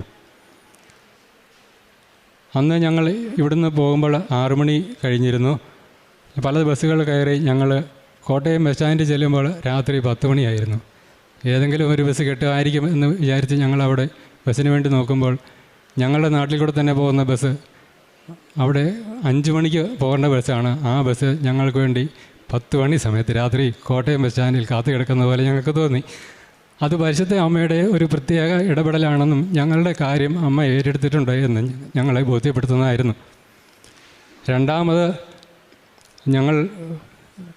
ഞങ്ങളുടെ കുട്ടികളുടെ പഠനകാര്യങ്ങൾ ഉടമ്പടിയിൽ വെച്ചിരുന്നു. എൻ്റെ പേര് ജോസഫ് ജിമ്മി. ഞാൻ കൃപാസനത്തെപ്പറ്റി അറിയുന്നത് 2018-ലാണ്. 2018 പറയുമ്പം ഞങ്ങൾ വാടകയ്ക്ക് താമസിക്കാൻ തുടങ്ങിയിട്ട് 9 കൊല്ലമായ സമയമായിരുന്നു. അപ്പം അതിനിടയ്ക്ക് ഞങ്ങൾ 3 വീടിന് അഡ്വാൻസ് കൊടുത്തു. ഒരെണ്ണം കേസിലായി, 2 തന്ന ആൾക്കാർ തന്നെ തരില്ലെന്ന് പറഞ്ഞു അവസ്ഥയിലായി. അപ്പം അങ്ങനെ നിൽക്കുന്നൊരു വല്ലാത്തൊരു മാനസികാവസ്ഥയിലാണ്. പല ധ്യാനകേന്ദ്രങ്ങൾ കാണും, അല്ലെങ്കിൽ പ്രാർത്ഥന ഗ്രൂപ്പുകളിൽ മധ്യസ്ഥ പ്രാർത്ഥനയ്ക്ക് കൊടുക്കുന്ന പോലെ എന്ന സമയത്ത് അങ്ങനെ പലയിടത്തും കൊടുക്കുന്നു. ആ സമയത്ത് അമ്മയുടെ ചേച്ചി പറഞ്ഞ് ഞങ്ങളിവിടെ കൃപാസനത്തിൽ ലൈറ്റ് ക്യാൻഡിൽ പെറ റിക്വസ്റ്റ് ഇടാം, അങ്ങനെ അവസരം ഉണ്ടെന്ന് പറഞ്ഞു. അപ്പം വലിയ ബുദ്ധിമുട്ടില്ല, ഓൺലൈനിൽ കൊടുത്താൽ മതി. അപ്പോൾ ഓൺലൈനിൽ ഞാനും അമ്മയും കൂടെ ഇരുന്നാണ് കൊടുക്കുന്നത്. അപ്പം അത് കൊടുക്കുന്നു. ഞങ്ങളുടെ നിയോഗമായിട്ട് വീടിൻ്റെ കാര്യം പറയുന്നു. അത് കൊടുക്കുന്നത് 11/1/2018. 2-3 ദിവസം ഞങ്ങൾക്ക് ഇവിടുന്ന് പ്രത്യക്ഷ പ്രാർത്ഥന ഞങ്ങൾ ചെല്ലുന്നു. പക്ഷേ എനിക്ക് ഇവിടുത്തെ സാക്ഷ്യങ്ങളോ യൂട്യൂബിൽ നിന്നുള്ള സ്ട്രീമിംഗ് ഒക്കെ കണ്ടിട്ട് എനിക്കങ്ങനെ ദഹിക്കുന്നില്ല. ഇതെന്താ, ശരിയാണോ, എങ്ങനെയാണ്? അപ്പം പതുക്കെ ഞങ്ങളിന്ന് വലിഞ്ഞു. അങ്ങനെയൊക്കെ പോട്ടെ. അപ്പോൾ വരുന്നു. അപ്പം ഇനി അടുത്ത ആഴ്ചയിൽ അപ്പനെ മാതാവ് സംസാരിക്കുന്നതായിട്ട്, അപ്പനെ കാര്യമായിട്ട് ഇതിനെപ്പറ്റി ഞങ്ങൾ അറിയത്തൊന്നുമില്ല. അപ്പനെ അങ്ങനെ മാതാവ് സംസാരിക്കുന്നതായിട്ടൊരു അനുഭവം ഉണ്ടാകുന്നു. ഉടൻ തന്നെ ഞങ്ങൾക്കൊരു വീട് കാണുന്നു. ഒരു പണിത് തീരാറായൊരു വീട് ഞങ്ങൾക്ക് ഒരുക്കിയിട്ടിരിക്കുക മാതാവ്. ആ സമയത്ത് ഞങ്ങൾ മനസ്സിലാക്കുന്നുണ്ട് അത് ദൈവിക ഇടപെടൽ തന്നെയാണ്. പക്ഷേ കൃപാസനം മാതാവാണെന്ന് ഇടപെട്ടാന്ന് ഞങ്ങൾ മനസ്സിലാക്കുന്ന ഈ അടുത്ത കാലത്താണ്. അതെന്ന് പറഞ്ഞാൽ ഈ കറക്റ്റ് 1 മാസം തുടങ്ങിയെന്ന 10/2/2018 ഞങ്ങൾ കയർത്താമസം നടക്കുക. അതിൻ്റെ ഇടയ്ക്ക് പല പ്രശ്നങ്ങളാണ്. രജിസ്ട്രേഷൻ്റെ സമയത്താണെങ്കിലും മറ്റ് അതിൻ്റെ കാര്യങ്ങളെല്ലാം പല പ്രശ്നങ്ങൾ കുരുക്കുകളൊക്കെ ഉണ്ടായിരുന്നെങ്കിലും അതെല്ലാം കറക്റ്റ് ആ 1 മാസം തികയുന്ന അന്ന് ഒരു പ്രശ്നം കൂടാതെ ഞങ്ങൾ പുതിയ വീട്ടിൽ കയറി താമസിക്കാൻ പറ്റും. അത് മാതാവിൻ്റെ പ്രത്യേക ഇടപെടൽ മാത്രമാണ്. സമയച്ചുരുക്ക് തന്നെ മാതാവ് വന്ന് അവിടെ ഇടപെട്ടു. പിന്നെ ഇപ്പം അപ്പം പറഞ്ഞ പോലെ ഈ വീണ്ടും ഉടമ്പടിയിലോട്ട് വരുന്നത് ആ ഒരു സാഹചര്യം ഉണ്ടാകുന്ന അപ്പന് ഓട്ടോമൊബൈൽ സ്പെയർ പാർട്സിൻ്റെ ബിസിനസ് ഉണ്ടായിരുന്നു. 2000 തൊട്ട് തുടങ്ങിയൊരു ബിസിനസ്സായിരുന്നു. അപ്പോൾ അപ്പനെ ഇടയ്ക്ക് സ്ഥാപനത്തിൽ വെച്ചൊരു അപകടം ഉണ്ടാകുകയും പിന്നെ അപ്പം കിടപ്പിലാവുകയൊക്കെ ചെയ്തു. ആ സമയത്ത് പാർട്ണറുമായിട്ട് ബന്ധപ്പെട്ട പ്രശ്നങ്ങളുണ്ടായി. ഒന്നും കിട്ടില്ലെന്നായി, ഷെയറൊന്നും കിട്ടില്ലെന്നൊരു സ്ഥിതിയൊക്കെ ആയി. പല പ്രശ്നങ്ങളാൽ ഭയങ്കര ബുദ്ധിമുട്ടിരുന്ന നെടുവേർപ്പെട്ടിരുന്ന സമയത്താണ് കൃപാസനത്തെപ്പറ്റി വീണ്ടും അറിയുന്നു. എന്നാലും പഴയതിനെപ്പറ്റി വലിയ ഓർക്കുന്നില്ല. വരുന്നു. അപ്പനും അമ്മ ഇപ്പോൾ പറഞ്ഞ പോലെ ഒന്ന് ഉടമ്പടിയൊക്കെ എടുത്തിട്ട് പോകുന്നു. അപ്പം ആ സമയത്ത് അപ്പനും പറഞ്ഞ പോലെ തന്നെ പ്രധാനപ്പെട്ട നിയോഗമായിരുന്നു എൻ്റെ അനിയൻ്റെ പഠനകാര്യം, അതുപോലെ തന്നെ ബിസിനസ്സിൻ്റെ കാര്യം. അപ്പം അത് കഴിഞ്ഞ് അധികം താമസിക്കാതെ തന്നെ ഞങ്ങൾക്കൊരു പുതിയ ബിസിനസ് ആരംഭിക്കുവാൻ ഞങ്ങൾക്ക് സാധിച്ചു. അത് അപ്പൻ ഒരിക്കലും ബിസിനസ്സിലോട്ട് ഇനി ഇല്ല, ഒരിക്കലും ഇല്ല എന്ന് ഞങ്ങളോട് എപ്പോഴും പറയുമായിരുന്നു. അങ്ങനെ പറഞ്ഞ് തീരുമാനിച്ചിരുന്ന എല്ലാം മടുത്തു എന്ന് പറഞ്ഞ അവസ്ഥ ഇരുന്നപ്പോൾ അപ്പനൊരു ദിവസം ബൈബിൾ വായിക്കുമ്പം മാതാവ് വെളിപ്പെടുത്തി കൊടുക്കുക, ആ പഴയ പരിപാടികളൊക്കെ തന്നെ വീണ്ടും തുടങ്ങും. അങ്ങനെ തുടങ്ങുന്നു. അപ്പം അതിനൊരു ബാങ്ക് അക്കൗണ്ട് എടുക്കണം. അപ്പം ബാങ്ക് അക്കൗണ്ട് എടുക്കാൻ ബാങ്കിൽ ചെല്ലുമ്പോൾ ചുമ്മാ ഞങ്ങൾ ചോദിക്കുക ഒരു ലോൺ കിട്ടുമോ? അപ്പം ഞങ്ങൾക്ക് കിട്ടാൻ ചാൻസ് ഒന്നും കാണില്ല, എന്നാലും ചുമ്മാ ചോദിച്ചേക്കാം. അപ്പോൾ ലോൺ ഓഫീസർ തരില്ല, അങ്ങനെ നിങ്ങൾക്ക് എടുക്കാനുള്ള യോഗ്യതയില്ല. ആ സമയത്ത് ചുമ്മാ ആ മാനേജർ എന്നത്തിന് അതിൽ കൂടെ വന്ന് എനിക്കറിയത്തില്ല. മാനേജർ അയാളുടെ ക്യാബിനിൽ നിന്ന് വരിക, ഓഫീസറിൻ്റെ പുറകെ വശത്ത് നിൽക്കുന്നു. നിങ്ങളുടെ പ്രശ്നം, നിങ്ങൾക്ക് എന്നാ വേണ്ട, എന്നാ പ്രശ്നം? നിങ്ങൾക്ക് തരാമല്ലോ, ഒരു കുഴപ്പമില്ല, തരാമെന്ന് പറയുന്നു. ഞങ്ങൾ വീണ്ടും അടുത്ത ദിവസം ലോണൊക്കെ എടുക്കാൻ വേണ്ടി ചെല്ലുമ്പോഴും വീണ്ടും ലോൺ ഓഫീസർ തരില്ല. അപ്പോൾ മാനേജർ വീണ്ടും പറയുന്നു ഞങ്ങൾക്ക് തരാം. ഞങ്ങൾ അന്ന് ആ ലോൺ കിട്ടിയത് കൊണ്ട് മാത്രം അല്ലെങ്കിൽ ആ ബിസിനസ് ഞങ്ങൾ തുടങ്ങാൻ ഒരു ചാൻസ് ഇല്ല, കാരണം അന്ന് പൈസയ്ക്ക് ആവശ്യം ഉണ്ടായിരുന്നു. അപ്പം അതുപോലെ തന്നെ ആ മാതാവിൻ്റെ പ്രത്യേകതല്ല, ആ മാതാവായിട്ട് ആ മാനേജർ ആ ക്യാബിനെ നിന്നിട്ട് വന്ന് അവിടെ വന്നത് ഞങ്ങളോട് ഇങ്ങനെയൊക്കെ ചോദിക്കാൻ ഒരു യുക്തിപരമായോ വേറെ രീതി നോക്കിയാൽ ഒരു ചാൻസും അവിടെ ഇല്ല. അന്ന് മാതാവിൻ്റെ പ്രത്യേക ഇടപെടലുകൊണ്ട് മാത്രം ആ ഒരു കൊല്ലം ഞങ്ങൾ കിട്ടിയിട്ടുള്ളൂ. അന്നാണ് ഞങ്ങൾക്ക് ഏറ്റവും ആവശ്യം. അന്ന് ഞങ്ങളൊക്കെ നല്ലവണ്ണം മാതാവ് ഞങ്ങൾക്ക് ക്രമീകരിച്ച് വന്നു. പിന്നെ സാധനം മേടിക്കാനാണെങ്കിലും അത് വിൽക്കാനാണെങ്കിലും എല്ലാ ദിവസവും ഞങ്ങൾ മാതാവ് ഞങ്ങളെ നയിച്ചുകൊണ്ടിരിക്കുന്നത്. ഇതിലെ കൂടെ എങ്ങനെ വിൽക്കണം, എവിടെ വിൽക്കണം, ആർക്ക് കൊടുക്കണം, അല്ലെങ്കിൽ ഒരാളെ പരിചയപ്പെടുത്തി തരുന്ന പോലും മാതാവ് പല വ്യക്തികളിലൂടെ, നിസ്സാര വ്യക്തികളിൽ കൂടെ വരെ ഞങ്ങളൊക്കെ അത് മാതാവ് ക്രമീകരിച്ച് തരിക. ഇന്നും ഞങ്ങൾക്ക് ഞങ്ങൾ പണ്ട് ബിസിനസ് എങ്ങനെ നടത്തിരുന്നത് അതിനെ അന്ന് നോക്കിയാൽ സെറ്റപ്പെല്ലാം നോക്കിക്കഴിഞ്ഞാൽ അന്നായിരിക്കും പക്ഷെ വലുത്. പക്ഷേ അതിനേക്കാളും നല്ല ഹാപ്പി ആയിട്ട് നന്നായി എൻജോയ് ചെയ്യുന്നത് ഈശോയോടും മാതാവിനോടും കൂടെ നിന്ന് ഉടമ്പടിയിൽ നിന്നുകൊണ്ട് ഞങ്ങൾ ഇന്ന് ജീവിച്ചു പോരുകയാണ്. പിന്നെ ഇതോടൊപ്പം തന്നെയായിരുന്നു, ഇതിൻ്റെ ഇടയ്ക്കായിരുന്നു, ഈ പ്രശ്നങ്ങളൊക്കെ ഇടയ്ക്കായിരുന്നു അനിയൻ്റെ പരീക്ഷ. എൻ്റെ പേര് ഫ്രാൻസിസ്. അപ്പൻ ഉടമ്പടി എടുത്ത് ആ പ്രാർത്ഥിച്ചതിൻ്റെ ഫലമായിട്ടാണ് എനിക്ക് പരീക്ഷ നന്നായിട്ട് എഴുതാനും ഓരോ കാര്യങ്ങളൊക്കെ ഓർത്ത് ഇങ്ങനെ പരീക്ഷയുടെ സമയത്ത് ഇങ്ങനെ മാതാവ് പറഞ്ഞു തരുന്ന പോലെ നമുക്ക് തോന്നും. ഉടമ്പടി വസ്തുക്കളായ ഉപ്പും തേനും ഉപ്പപ്പം പോക്കറ്റിലിട്ട് തരും. എന്നിട്ട് പരീക്ഷയുടെ സമയത്ത് ഈ ആൻസർ പേപ്പറിലൊക്കെ ഇട്ടുവിടും. പിന്നെ രാവിലെ തൈലം പൂശി നെറ്റിയെ കുരിശ വരച്ച് വിടും. അങ്ങനെ മാതാവിൻ്റെ ഒരു ഇടപെടൽ മൂലം മാത്രമാണ് എനിക്ക് അങ്ങനെ +2 99% മാർക്ക് കിട്ടി. അതിൻ്റെ not by my merit but by grace. അതിനുശേഷം ഞങ്ങൾക്ക് ഒരു വാഹനം ആവശ്യമായിട്ട് തോന്നി. പക്ഷെ ഞങ്ങൾക്ക് ആ സമയത്ത് ഞങ്ങൾ അതുവരെ പലതവണ നമ്മൾ കൊതിയൊക്കെ പറയുമല്ലോ, എവിടെയെങ്കിലും വീഡിയോ കാണുമ്പോൾ ആരെങ്കിലും മേടിക്കുന്ന കാണുമ്പോൾ നമ്മൾ പറയും ഒരു വാഹനമൊക്കെ മേടിക്കണം, നമുക്ക് പുതിയൊരെണ്ണം മേടിക്കണം എന്നൊക്കെ. പക്ഷേ അപ്രതീക്ഷിതമായിട്ട് മാതാവ് ഞങ്ങൾക്ക് അതിനുള്ള സാഹചര്യം ഒരുക്കി തരിക. അങ്ങനെ പെട്ടെന്നൊരു വണ്ടി മേടിക്കുന്നു, പെട്ടെന്ന് തന്നെ കിട്ടുന്നു, അതിൻ്റെ കാര്യങ്ങളെല്ലാം പോകുന്നു. ഇന്നും അതിനൊരു കുഴപ്പമില്ലാതെ എൻ്റെ എമൗണ്ട് എല്ലാം ക്രമീകരിക്കും. ലോൺ അടയ്ക്കാനാണെങ്കിലും എല്ലാ മാസവും കറക്റ്റ് മാതാവ് എന്നുള്ള എമൗണ്ട് ഞങ്ങൾക്ക് റെഡിയാക്കി തരും. ഞങ്ങൾക്ക് അതിനെപ്പറ്റി ഒരു ടെൻഷൻ പോലും വേണ്ടാന്ന അവസ്ഥയിലാണ് മാതാവ് ഞങ്ങളതിനെ പരിപാലിച്ചുകൊണ്ട് വന്നത്. അതിനുശേഷം എനിക്ക് അപ്പൻ്റെ ഈ പ്രശ്നത്തിനിടയ്ക്ക് എൻ്റെ പല കാര്യങ്ങളൊക്കെ ഞാൻ പോകും. അപ്പോൾ അതിൻ്റെ ഇടയ്ക്ക് അതിൻ്റെ ഒരു പ്രധാന പീക്ക് ടൈം എന്ന് പറഞ്ഞാൽ ഡിസംബർ 2023 ആയിരുന്നു. ആ സമയത്ത് അതിനുശേഷം അപ്പൻ ഉടമ്പടി എടുക്കുന്നത്. ആ സമയത്ത് ഞാൻ എൻ്റെ ഡിഗ്രി എക്സാം രണ്ടാമത്തെ എക്സാം നടക്കുക. അപ്പോൾ ആ സമയത്ത് ഞാൻ കാര്യമായിട്ട് പഠിക്കുന്നില്ല, പഠിക്കാൻ പറ്റില്ല. കാരണം വീട്ടിലതാ സാഹചര്യം, മാനസികമാത്ര ലെവലൊക്കെ അല്ല ആ സമയത്ത്. എന്ന് പറഞ്ഞ് വീട്ടിലൊരു പ്രശ്നം ഉണ്ടാകുമ്പം അത് നേരിടാൻ വേറെ ആരുമില്ല, മാതാവും ഈശോയൊക്കെ ഉള്ളൂ. എന്ന് ഈശോയോട് തന്നെ മുറുകെ പിടിച്ചുകൊണ്ട് പോവുക. അപ്പോൾ അങ്ങനെ ഒരു സാഹചര്യത്തിൽ നിന്നാണ് ഞങ്ങളെ മാതാവ് ഞങ്ങളെ പിടിച്ച് കൊണ്ടുവന്നതാണ് ഇവിടെ കൃപാസനത്തിൽ. അപ്പം ആ ഡിഗ്രി എക്സാം ഞാൻ അറ്റൻഡ് ചെയ്യുന്നു. അത് കഴിഞ്ഞിട്ട് ജൂലൈയിലാണ് അടുത്ത ഫൈനൽ എക്സാം, ജൂലൈ സമയത്ത് അറ്റൻഡ് ചെയ്യുന്നു. അപ്പം ആ സമയത്ത് അപ്പനെ എനിക്ക് രാവിലെ തൈലം പൂശി തരും, എനിക്ക് ഉപ്പും പോക്കലിട്ട് തരും. ഞാൻ അത് ഉടമ്പടി നിറച്ച വസ്തുക്കൾ നമ്മൾ ഉപ്പും കഴിക്കും, വിശ്വാസപ്രമാണം ചൊല്ലി കഴിക്കും. ഞാൻ ആൻസർ പേപ്പറായാലും ക്വസ്റ്റ്യൻ പേപ്പറെല്ലാം ഉപ്പ് വിശ്വാസപ്രമാണം ചൊല്ലി ഇട്ടിട്ട് ഞാൻ സബ്മിറ്റ് ചെയ്യും. അപ്പം പരീക്ഷയെ കഴിഞ്ഞു. നമുക്ക് എങ്ങനെയെങ്കിലും ഒന്ന് അത്യാവശ്യം പാസ്സാണ്, തോറ്റു പോകരുത് എന്നൊക്കെ ഒരു ചിന്ത അന്നത്തെ. അപ്പം പല പല പ്രശ്നങ്ങളുടെ ഇടയ്ക്കായതുകൊണ്ട് അതുകൊണ്ട് ഒരു റിസൾട്ട് വന്നു. എനിക്ക് വലിയ കുഴപ്പമില്ല എന്നൊരു റിസൾട്ട് എനിക്ക് കിട്ടുന്നു. അത്യാവശ്യം ബാക്കിയുള്ളവരെ വെച്ച് നോക്കുമ്പോൾ എനിക്കും വലിയ കുഴപ്പമൊന്നുമില്ല എന്നങ്ങ് പോകുന്നു. അതിനൊരു കുറച്ച് നാൾ കഴിഞ്ഞ് ഒരു ഫെബ്രുവരി 19, 2025 ആയപ്പം ഞാൻ വിട്ട സാധനം ഞാൻ കോച്ചിങ്ങിന് വന്ന് ഈ കേന്ദ്ര സർക്കാർ ജോലികളുടെ കോച്ചിങ്ങിന് വേണ്ടി. അപ്പം അത് കഴിഞ്ഞിട്ട് ഞാൻ തിരിച്ചു വരും. വൈകിട്ട് വരുമ്പം എൻ്റെ സൈഡിലിരുന്ന സീറ്റിലെ ചേട്ടൻ അവിടെ നിന്ന് എണീക്കുന്നു. അപ്പം ഞാൻ നിൽക്കുമായിരുന്നു, ഞാൻ അവിടെ ഇങ്ങനെ ഇരിക്കുന്നു. പെട്ടെന്ന് ഞാൻ ഫോൺ എടുക്കും. ആ ഫോൺ എടുക്കുന്ന നേരം എനിക്കൊരു മെയിൽ വരുന്നു. ആ സമയത്ത് എനിക്ക് വരുന്ന മെയിൽ വേണം പരസ്യത്തിൻ്റെ, ഞാൻ സാധനം നോക്കാറില്ല. പക്ഷേ അന്ന് എന്തോ എനിക്ക് ആ മെയിൽ എടുത്ത് നോക്കാൻ തോന്നുന്നു. മെയിൽ നോക്കുന്നു, എനിക്ക് കിട്ടിയ മെയിൽ ഇതായിരുന്നു: your name has been recommended four university gold medal four standing first in the examinations held in December 2025 and June 2024. ഞാനും വിശ്വസിച്ചില്ല. കാരണം അന്ന് ഫേക്ക് മെസ്സേജുകൾ കാലമാണ്, എല്ലാവർക്കും അറിയാം, ഫേക്ക് മെസ്സേജുകൾ ഇഷ്ടംപോലെ വരും. ഞാൻ വിശ്വസിച്ചു. എന്നാലും ഒരു സാധ്യതയുണ്ട്, പറഞ്ഞിരിക്കുന്നുണ്ട് ഡൽഹിക്കൊക്കെ ചെല്ലാനാണ്. അതിൽ വീട്ടിൽ ചെന്ന് ഞാൻ മാതാവിനോട് ആദ്യം ചെന്ന് പറഞ്ഞു, നന്ദി പറഞ്ഞു. അതിനുശേഷം ഞാൻ ആ വീട്ടിൽ അമ്മയോടും അപ്പനോടൊക്കെ പറയുക. അപ്പം അവർ പോലും ശരിക്കും പറഞ്ഞാൽ വിശ്വസിച്ചില്ല, സത്യം പറഞ്ഞു. കാരണം ഞാൻ എങ്ങനെ പഠിച്ചതെന്നും ഞാൻ എങ്ങനെ പരീക്ഷയ്ക്ക് പോയെന്നും എല്ലാ ദിവസവും ഇവർ കണ്ടുകൊണ്ടിരുന്നതാണ്. പക്ഷേ ഞങ്ങൾ പിന്നെ അത് വെരിഫൈ ചെയ്തു, സാർമാരോടൊക്കെ ചോദിച്ചു. കുറച്ച് മെയിലൊക്കെ വരാണ്ടായിരുന്നു, എല്ലാം നോക്കി കറക്റ്റ് മെയിൽ, ഒരു കുഴപ്പമില്ല. മാർച്ച് 5 അത് ഏകദേശം കുറച്ച് ദിവസം കഴിഞ്ഞപ്പം ഞങ്ങൾക്ക് കുടുംബസമേതം ഡൽഹിക്ക് ഫ്ലൈറ്റിൽ പോകാൻ ഞങ്ങൾക്ക് വലിയ ആഗ്രഹമായിരുന്നു, ഡൽഹിക്ക് ഫ്ലൈറ്റിലൊക്കെ പോകാമെന്നുള്ളത്. മാധവ് ഞങ്ങൾക്ക് സാധിച്ചു തന്നു. ഞങ്ങൾ പോകണോ പോകണ്ടോ, അതിലൊരാൾ പോയാൽ പോരെ, അങ്ങനെയൊക്കെ ഓർത്തോർത്തിരുന്നിട്ട് അവസാനം ഞങ്ങൾക്ക് 4 പേർക്കും അവിടെ ചെല്ലാനും ആ ഹാളിനകത്ത് കയറാൻ എനിക്ക് മാത്രം അനുവാദമുള്ളൂ എന്ന് പറഞ്ഞിട്ട് അവസാന നിമിഷം പരിപാടി തൊട്ട് മുമ്പ് മാധവ് ഞങ്ങൾക്ക് എല്ലാവർക്കും ആ ഹാളിൽ കയറി പരിപാടി പങ്കുചേരാനൊക്കെ സാധിച്ചു. എനിക്കന്ന് കേന്ദ്ര വിദ്യാഭ്യാസ മന്ത്രിയായിരുന്നു മുഖ്യ അതിഥി. അദ്ദേഹം മുഖ്യ അതിഥിയായിരുന്ന ചടങ്ങിൽ അന്നത്തെ IIT തിരുച്ചിറപ്പള്ളി ഡയറക്ടറായി നിന്ന് എനിക്ക് ഗോൾഡ് മെഡലും സർട്ടിഫിക്കറ്റും വാങ്ങിക്കുവാൻ എനിക്ക് സാധിച്ചു. അത് മാതാവിന് പ്രത്യേക അനുഗ്രഹമാണ്. കാരണം ഞാൻ ആ പരീക്ഷയ്ക്ക് പഠിച്ചിട്ടില്ല. എൻ്റെ ഒരു മെറിറ്റ് കൊണ്ടല്ല, അത് മാതാവിൻ്റെ മാത്രം ഗ്രേസ് കൊണ്ട് മാത്രം. മാതാവുണ്ട് എന്നുള്ളതാണ് എൻ്റെ മെറിറ്റ്, അല്ലാതെ ഞാൻ പഠിച്ചതുകൊണ്ടോ എൻ്റെ കഴിവോ ഒന്നും അല്ല ആ സമയത്ത് എൻ്റെ മെറിറ്റ്. ഇന്നും അതെ. പിന്നെ അതിനുശേഷം സമയം വന്നു, ഞാൻ പരീക്ഷയ്ക്ക് വേണ്ടി ജോലികൾക്ക് വേണ്ടി പഠിക്കുന്നുണ്ട്. അപ്പം അങ്ങനെ വരിക ജൂലൈയിൽ എയിംസിൻ്റെ ഒരു കോമൺ റിക്രൂട്ട്മെൻറ്റ് എക്സാമിനേഷൻ.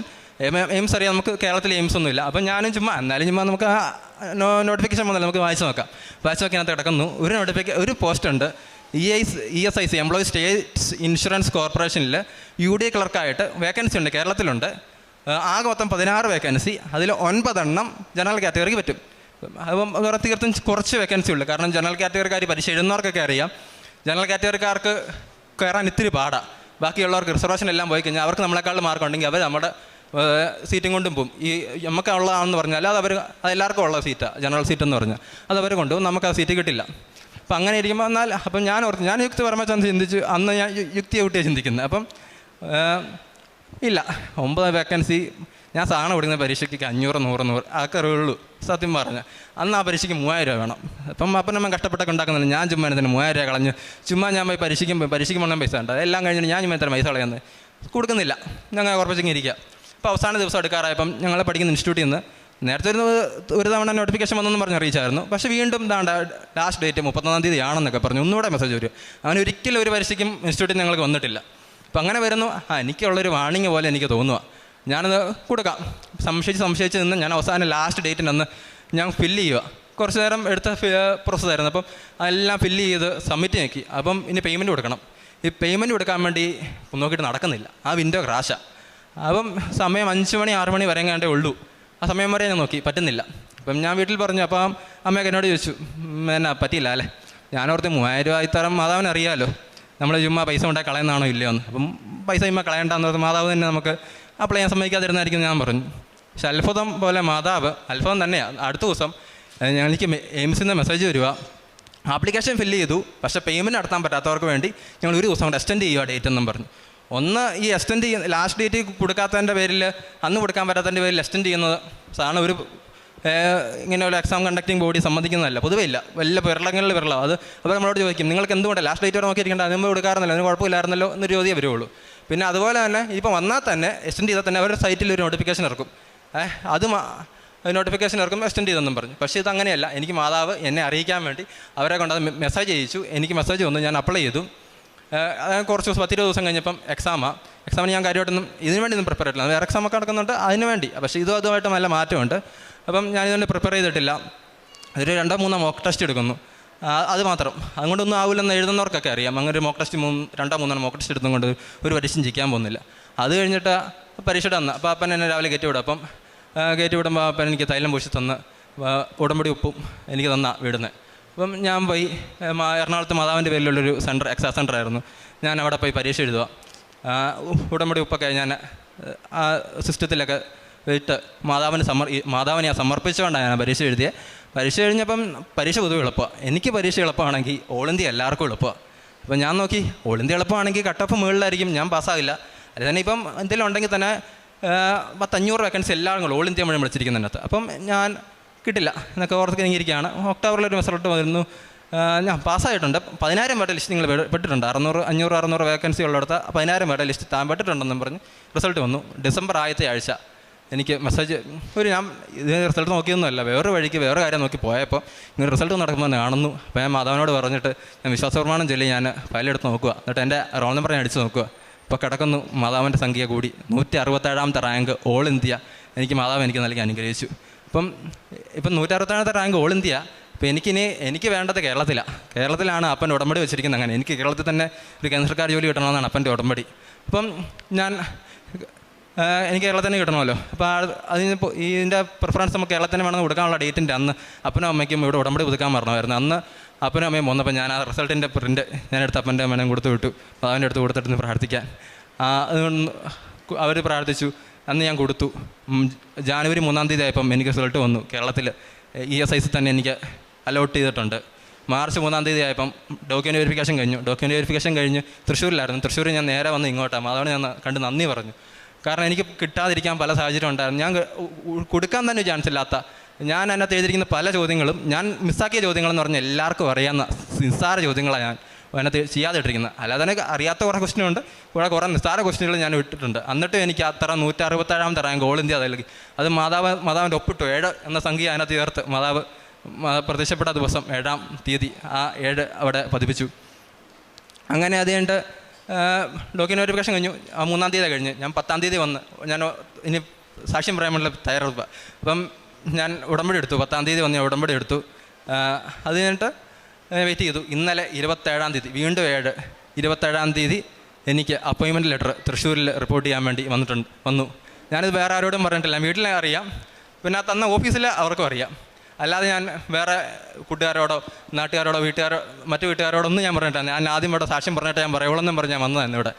അത് ഈ 27-ാം തീയതി എന്ന സൈൻ വെച്ച്, അതും 27-ാം തീയതി വരേണ്ടതല്ലേ ഓർഡർ, 23-ാം തീയതിയാണ് ഈ ഓർഡർ ഇറക്കിയേക്കുന്നത്. ആ സൈൻ ചെയ്യേണ്ട ആൾ ഇന്നലെ 27-ാം തീയതിയാണ് സൈൻ ചെയ്യുന്നത്. അങ്ങനെയാണ് എനിക്ക് ഇന്നലെ ഓർഡർ കിട്ടുന്നത്. അങ്ങനെ മാതാവ് തന്നു തന്നെയാണെന്ന് മാതാവ് അവിടെ സീലടിച്ച് തന്നു. അങ്ങനെ 27 പതിപ്പിച്ചുകൊണ്ട് മാതാവിൻ്റെ ജോലിയായി എനിക്കത് തന്നു.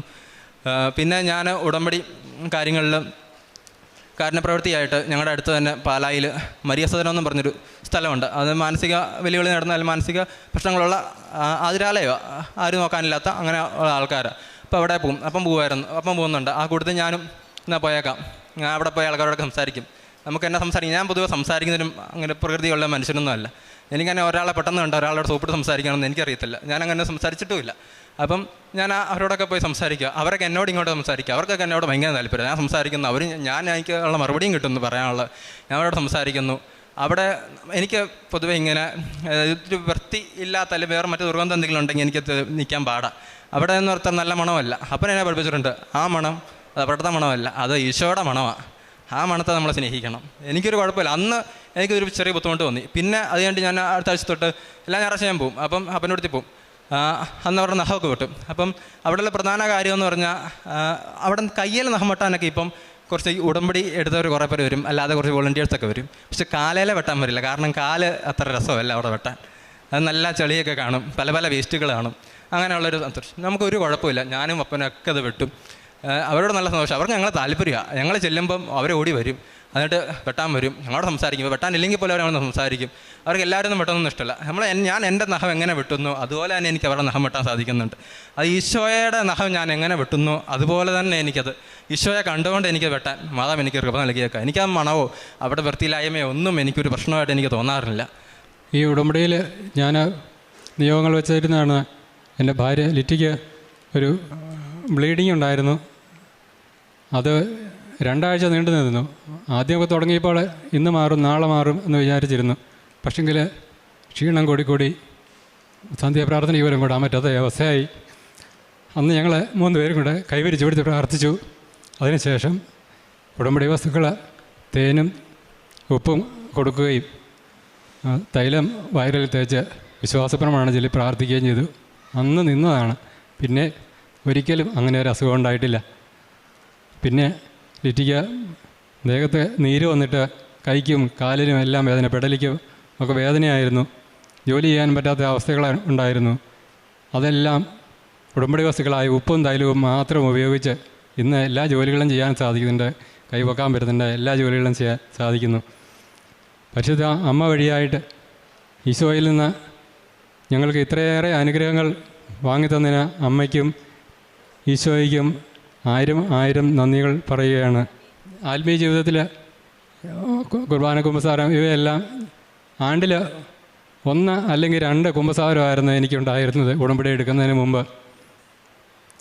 ഇപ്പോൾ 2 ആഴ്ച കൂടുമ്പോൾ കുമ്പസാരിക്കുകയും എല്ലാ ദിവസവും പരിശുദ്ധ കുർബാനയിൽ പങ്കെടുക്കുകയും ചെയ്യുന്നു. നേരത്തെ ഞായറാഴ്ച മാത്രമാണെന്ന് ഞാൻ കുർബാനയിൽ പങ്കെടുത്തിരുന്നത്. പിന്നെ സന്ധ്യാപ്രാർത്ഥനയിൽ ഞാൻ ഞായറാഴ്ച മാത്രമായിരുന്നു ഉണ്ടായിരിക്കുകയും പ്രാർത്ഥനയിൽ പങ്കുചേരുകയും ചെയ്യുന്ന. ഇപ്പോൾ എല്ലാ ദിവസവും കുടുംബ പ്രാർത്ഥനയിൽ പങ്കെടുക്കുന്നു. പിന്നെ പ്രേക്ഷിത പ്രവർത്തനമായിട്ട് ഞങ്ങൾ ചെയ്യുന്നത്, ഞാനിവിടെ വന്നപ്പോൾ ആദ്യത്തെ ദിവസം തന്നെ 2 കെട്ട് പാത്രമായിരുന്നു വാങ്ങിച്ചുകൊണ്ട് പോയത്. അത് എങ്ങനെ കൊടുക്കണമെന്നൊന്നും അറിയത്തില്ല, എങ്കിലും ഞാൻ മേടിച്ചുകൊണ്ട് പോവുകയായിരുന്നു. പിന്നീട് ഞങ്ങളുടെ സ്ഥാപനങ്ങളിൽ, വീടുകളിൽ, ബസ് സ്റ്റാൻഡുകളിൽ, അങ്ങനെ പല സ്ഥലങ്ങളിൽ ആണ് ഞങ്ങൾ ഇപ്പോൾ 4 കെട്ട് പത്രം വാങ്ങിച്ചു കൊണ്ടുപോയി ഞാൻ തന്നെ കൊടുക്കുന്നു. ജോസഫ് വേറെ കൊടുക്കുന്നുണ്ട്. പിന്നെ കഴിഞ്ഞ 2 ജപമാല റാലികളിൽ ഞങ്ങൾക്ക് കുടുംബസമേതം മുഴുവൻ പൂർത്തിയാക്കാൻ ഞങ്ങൾക്ക് സാധിച്ചിട്ടുണ്ട്. മാതാവിന് പ്രത്യേകം. കാരണം ഒരു ലെവൽ ആദ്യമൊക്കെ ഞാൻ ആദ്യത്തെ തവണ വന്നപ്പോൾ പാതി വഴി വന്നപ്പോൾ നിന്ന് പോകും, ഇനി മുമ്പോട്ട് പോകില്ല എന്ന് ഞാൻ ഓർത്തായിരുന്നു. പക്ഷേ ആ കറക്റ്റ് അവസാനം അർത്തിങ്കപ്പള്ളി ചെല്ലാനും അവിടെ ചെന്ന് പരിശുദ്ധ സ്വീകരിച്ച് ആ സമാപന ആശീർവാദം മേടിച്ചിട്ട് ഞങ്ങൾ വീട്ടിൽ പോയി. കഴിഞ്ഞ പ്രാവശ്യമാണെങ്കിൽ അപ്പൻ എന്നെ തലേ ദിവസം ഭയങ്കര വല്യവേദനയായിരുന്നു. ഒട്ടും പറ്റില്ല. അപ്പൻ രാവിലെ ഒട്ട് കിടപ്പം, അതുപോലെ വല്യവേദനയായിരുന്നു. പക്ഷേ അന്നത്തെ ഡെയിലി ബ്രെഡ് ഞാൻ ഓർക്കുന്നുണ്ട്. ജോസഫ് അച്ഛൻ പറഞ്ഞു, നിങ്ങൾ എങ്ങോട്ടേലും പോവുകയാണ്, അതിനുള്ള ആശീർവാദം നിങ്ങൾക്ക് തരുന്നു, അത് ശരിയായിട്ട് വരും എന്ന് അച്ഛനെന്ന് പറയുന്നുണ്ട്. അപ്പം അന്ന് ഞങ്ങൾ അങ്ങനെ പോകാത്തൊരു ഡോക്ടറെ അടുത്ത് പോകാനും പെട്ടെന്ന് അതിൻ്റെ ആ വേദന കുറയ്ക്കാനും അടുത്ത ദിവസം നല്ല പൂർണ്ണ ആരോഗ്യവാനായിട്ട് ജപമാലയിൽ പങ്കെടുക്കുവാനും ഞങ്ങൾക്ക് സാധിച്ചു. പിന്നെ എല്ലാ ദിവസവും ഞങ്ങൾ ഡെയിലി ബ്രെഡ് രാവിലെ പങ്കെടുക്കും. അതോടൊപ്പം തന്നെ അത് സ്റ്റാറ്റസ് ഇടുക ചെയ്യാറുണ്ട്. പിന്നെ ഞങ്ങളുടെ പള്ളി ഒരു ഫൊറോന പള്ളിയാണ്. അപ്പം രാവിലെ 5:30 ഞായറാഴ്ച ദിവസം കുർബാനയുണ്ട്. ഒരു ദിവസം അപ്പനോട് അച്ഛൻ വന്ന് ചോദിക്കുക, എങ്ങനെ പിള്ളേരാരെങ്കിലും ലേഖനം വായിക്കുമോ? അപ്പം വായിക്കാമെന്ന് അപ്പം പറഞ്ഞു. എന്നിട്ട് ഞങ്ങൾ വായിക്കാം. ഞാനിതുവരെ പള്ളിയിൽ ലേഖനം വായിക്കാനും പോയിട്ടില്ല. കുർബാനയ്ക്ക് പണ്ടെന്നോ ഒരു കാലത്ത് ഒരു 3-4 ദിവസം അങ്ങനെ കൂടി കാണും. അങ്ങനെ ഞാൻ കൂട്ടിയിട്ടേ ഉള്ളൂ. എന്നെ അച്ഛൻ ഇടവകയിൽ ഇഷ്ടംപടി പിള്ളേരുണ്ട്. പിള്ളേർക്കൊക്കെ ഒരു ക്ഷാമം ഇല്ലാത്തൊരു സ്ഥലം. അപ്പം അവരൊന്നുമില്ല, ഈശോ ഞങ്ങൾക്ക് വേണ്ടി, മാതാവ് ഞങ്ങൾക്ക് വേണ്ടി തിരഞ്ഞെടുത്തു. അത് ലേഖനം വായിക്കാം. പിന്നെ ഇപ്പോൾ കുർബാനയ്ക്ക് എല്ലാ ഞായറാഴ്ച 5:30 ഞാനും ഉണ്ട്, അനീനും ഉണ്ട്. ഞങ്ങൾ 2 പേരും കുർബാനയിലും ശുശ്രൂഷകളായിട്ട് പങ്കെടുക്കുന്നു. എല്ലാം ഈ ജീവിതത്തിൽ ഞങ്ങൾക്ക് അറിയാം. പണ്ട് ഇപ്പം അപ്പന് ഈ അപകടം സംഭവിച്ചെന്ന് പറഞ്ഞില്ലേ, അപകടം സംഭവിച്ചത് പോലും അത് മാതാവിൻ്റെ ഒരു പ്രവർത്തനമായിട്ടാണ് വന്നത്. കാരണം 2018 ഞങ്ങൾ മാതാവിനോട് അടുപ്പിച്ച് ഞങ്ങൾ മാതാവിനെ പിന്നെ അറിഞ്ഞില്ല, മാതാവ് തന്ന അനുഗ്രഹത്തെപ്പറ്റി അറിഞ്ഞില്ല. പക്ഷേ അത് കഴിഞ്ഞിട്ട് ഞങ്ങളെ കൊണ്ടുവരുന്നു. ആ പഴയ ബിസിനസ് അത്ര സുഖമൊന്നും അല്ലായിരുന്നു. ആ അന്തരീക്ഷത്തിൽ ഞങ്ങൾക്ക് ഇന്ന് ഇതുവരെ ഞങ്ങൾ അനുഭവിച്ചുള്ള സന്തോഷത്തോടെ ആനന്ദത്തോടെ ഞങ്ങൾ ജീവിക്കുകയാണ്. പിന്നെ തുടർന്നും ഇനിയുള്ള ജീവിതം മുഴുവൻ ഈ മാധവനോട് ചേർന്ന്, ഈശോയോട് ചേർന്ന് ഉടമ്പടിയിൽ വിശ്വസ്തയോടെ പാലിച്ച് മുന്നോട്ട് പോകാനാണ് ഞങ്ങൾ ആഗ്രഹിക്കുന്നത്. അതിനുവേണ്ടി ഞങ്ങൾ മാധവനോട് പ്രാർത്ഥിക്കുകയും ചെയ്യുന്നു. നന്ദി. ദൈവത്തിന് അസാധ്യമായതൊന്നുമില്ല. ലൂക്കായുടെ സുവിശേഷം 1-ാം അധ്യായം 37-ാം വചനമാണ്. നമ്മുടെ പരിമിതികൾക്കപ്പുറം ദൈവത്തിൻ്റെ ഒരു വലിയ ശക്തിയാണ് പ്രവർത്തിക്കുന്നത്. മരിയൻ ഉടമ്പടിയിലൂടെ സാധ്യമല്ല എന്ന് തോന്നുന്ന കാര്യങ്ങൾ, പ്രശ്നങ്ങൾ വിശ്വാസത്തോടെ ദൈവത്തിന് മുൻപിൽ സമർപ്പിക്കുമ്പോൾ നമ്മുടെ ജീവിതത്തിൽ പുത്തൻ വഴികളാണ് ഈശോയും അമ്മയും തുറന്നു തരുന്നത്. ദൈവവചനത്തിന് വിധേയമായ ഒരു ജീവിതം നയിക്കുമ്പോൾ പരിശുദ്ധ അമ്മയാണ് നമ്മുടെ ഓരോ കാര്യത്തിലും ഇടപെടുന്നത്. അസാധ്യം സാധ്യമാക്കുന്ന ഒരു അനുഭവമാണ് ഉടമ്പടി മക്കളുടെ ജീവിതത്തിൽ ഓരോ സാക്ഷ്യങ്ങളും വെളിപ്പെടുത്തി തരുന്നത്. പ്രശ്നങ്ങളിൽ നിരാശരാകാതെ പ്രാർത്ഥനയിൽ വിശ്വസ്തയോടെ ഉടമ്പടിയിൽ സ്ഥിരതയോടെ കണ്ടിന്യൂ ചെയ്യുമ്പോൾ ഈശോയുടെയും അമ്മയുടെയും അനുഗ്രഹങ്ങൾ ഓരോന്നോരോന്നായി ലഭിക്കുന്നതായിട്ടാണ് നാം സാക്ഷ്യത്തിൽ കേട്ടത്. ജോസഫ് ജിമ്മി എന്ന സഹോദരനും കുടുംബവും ഒന്നിച്ചു വന്ന് ഒരു കുടുംബം മുഴുവനായിട്ട് ഉടമ്പടി ജീവിതം മുന്നോട്ട് നയിക്കുകയാണ്. കുടുംബനാഥനാണ് ഉടമ്പടി എടുത്തത്. പിന്നീട് ഓരോ കാര്യം ഉടമ്പടി എടുത്തതിന് ശേഷം വളരെ വളരെ വലിയ ഒരു മാറ്റമാണ് ഇവരുടെ ജീവിതത്തിൽ നടക്കുന്നത്. വിശ്വാസത്തോടെ പ്രാർത്ഥിക്കുന്നത് എന്തും നമ്മൾക്ക് തരുമെന്ന പൂർണ്ണ വിശ്വാസമാണ് ഉടമ്പടി മക്കളുടെ ജീവിതത്തിൽ. ഈ മക്കൾ പറഞ്ഞ കാരുണ്യ പ്രവർത്തികൾ ജോസഫ് അച്ഛൻ പലപ്പോഴും പറയാറുണ്ട്, നിങ്ങൾ വിശേഷവിധിയായിട്ട് ഈശോയ്ക്ക് വേണ്ടി എന്താ ചെയ്തതെന്ന്. ഈ മക്കൾ പറഞ്ഞു, ഞാൻ ആദ്യമായിട്ട് ആ മന്ദിരത്തിൽ ചെന്നപ്പോൾ മറ്റുള്ളവരുടെ നെയിൽ കട്ട് ചെയ്ത് കൊടുക്കാൻ വളരെ ബുദ്ധിമുട്ടാണ്, വളരെ സ്മെല്ലാണ്. പക്ഷേങ്കിൽ ആ കാലിൽ നെയിൽ കട്ട് ചെയ്യാൻ വളരെ ബുദ്ധിമുട്ടായിരുന്നു. പക്ഷേങ്കിൽ അച്ഛൻ മകന് പറഞ്ഞു കൊടുത്തത്, മോനെ അത് ഈശോയുടെ മണവാന്ന്. ഇതാണ് ഈ വിശ്വാസ കൈമാറ്റം. വിശേഷവിധിയായിട്ട് ഇഷ്ടമില്ലാത്ത കാര്യങ്ങൾ ഈശോയ്ക്ക് വേണ്ടി ചെയ്യുന്നു. ഈശോ അപ്പം മകൻ പറയണത്, ഇപ്പം ഞാൻ ഈശോയ്ക്ക് വേണ്ടിയായിട്ട് ഞാൻ ചെയ്യുന്നത്, ഈശോയെയാണ് ഞാൻ അവരിൽ കാണുന്നത് എന്ന ആ വിശ്വാസത്തിലേക്ക് മകന് ഉയരാൻ സാധിച്ചു. ഇതൊക്കെ ഉടമ്പടി മക്കളുടെ ജീവിതത്തിൽ മാത്രമേ നാം കാണുകയുള്ളൂ.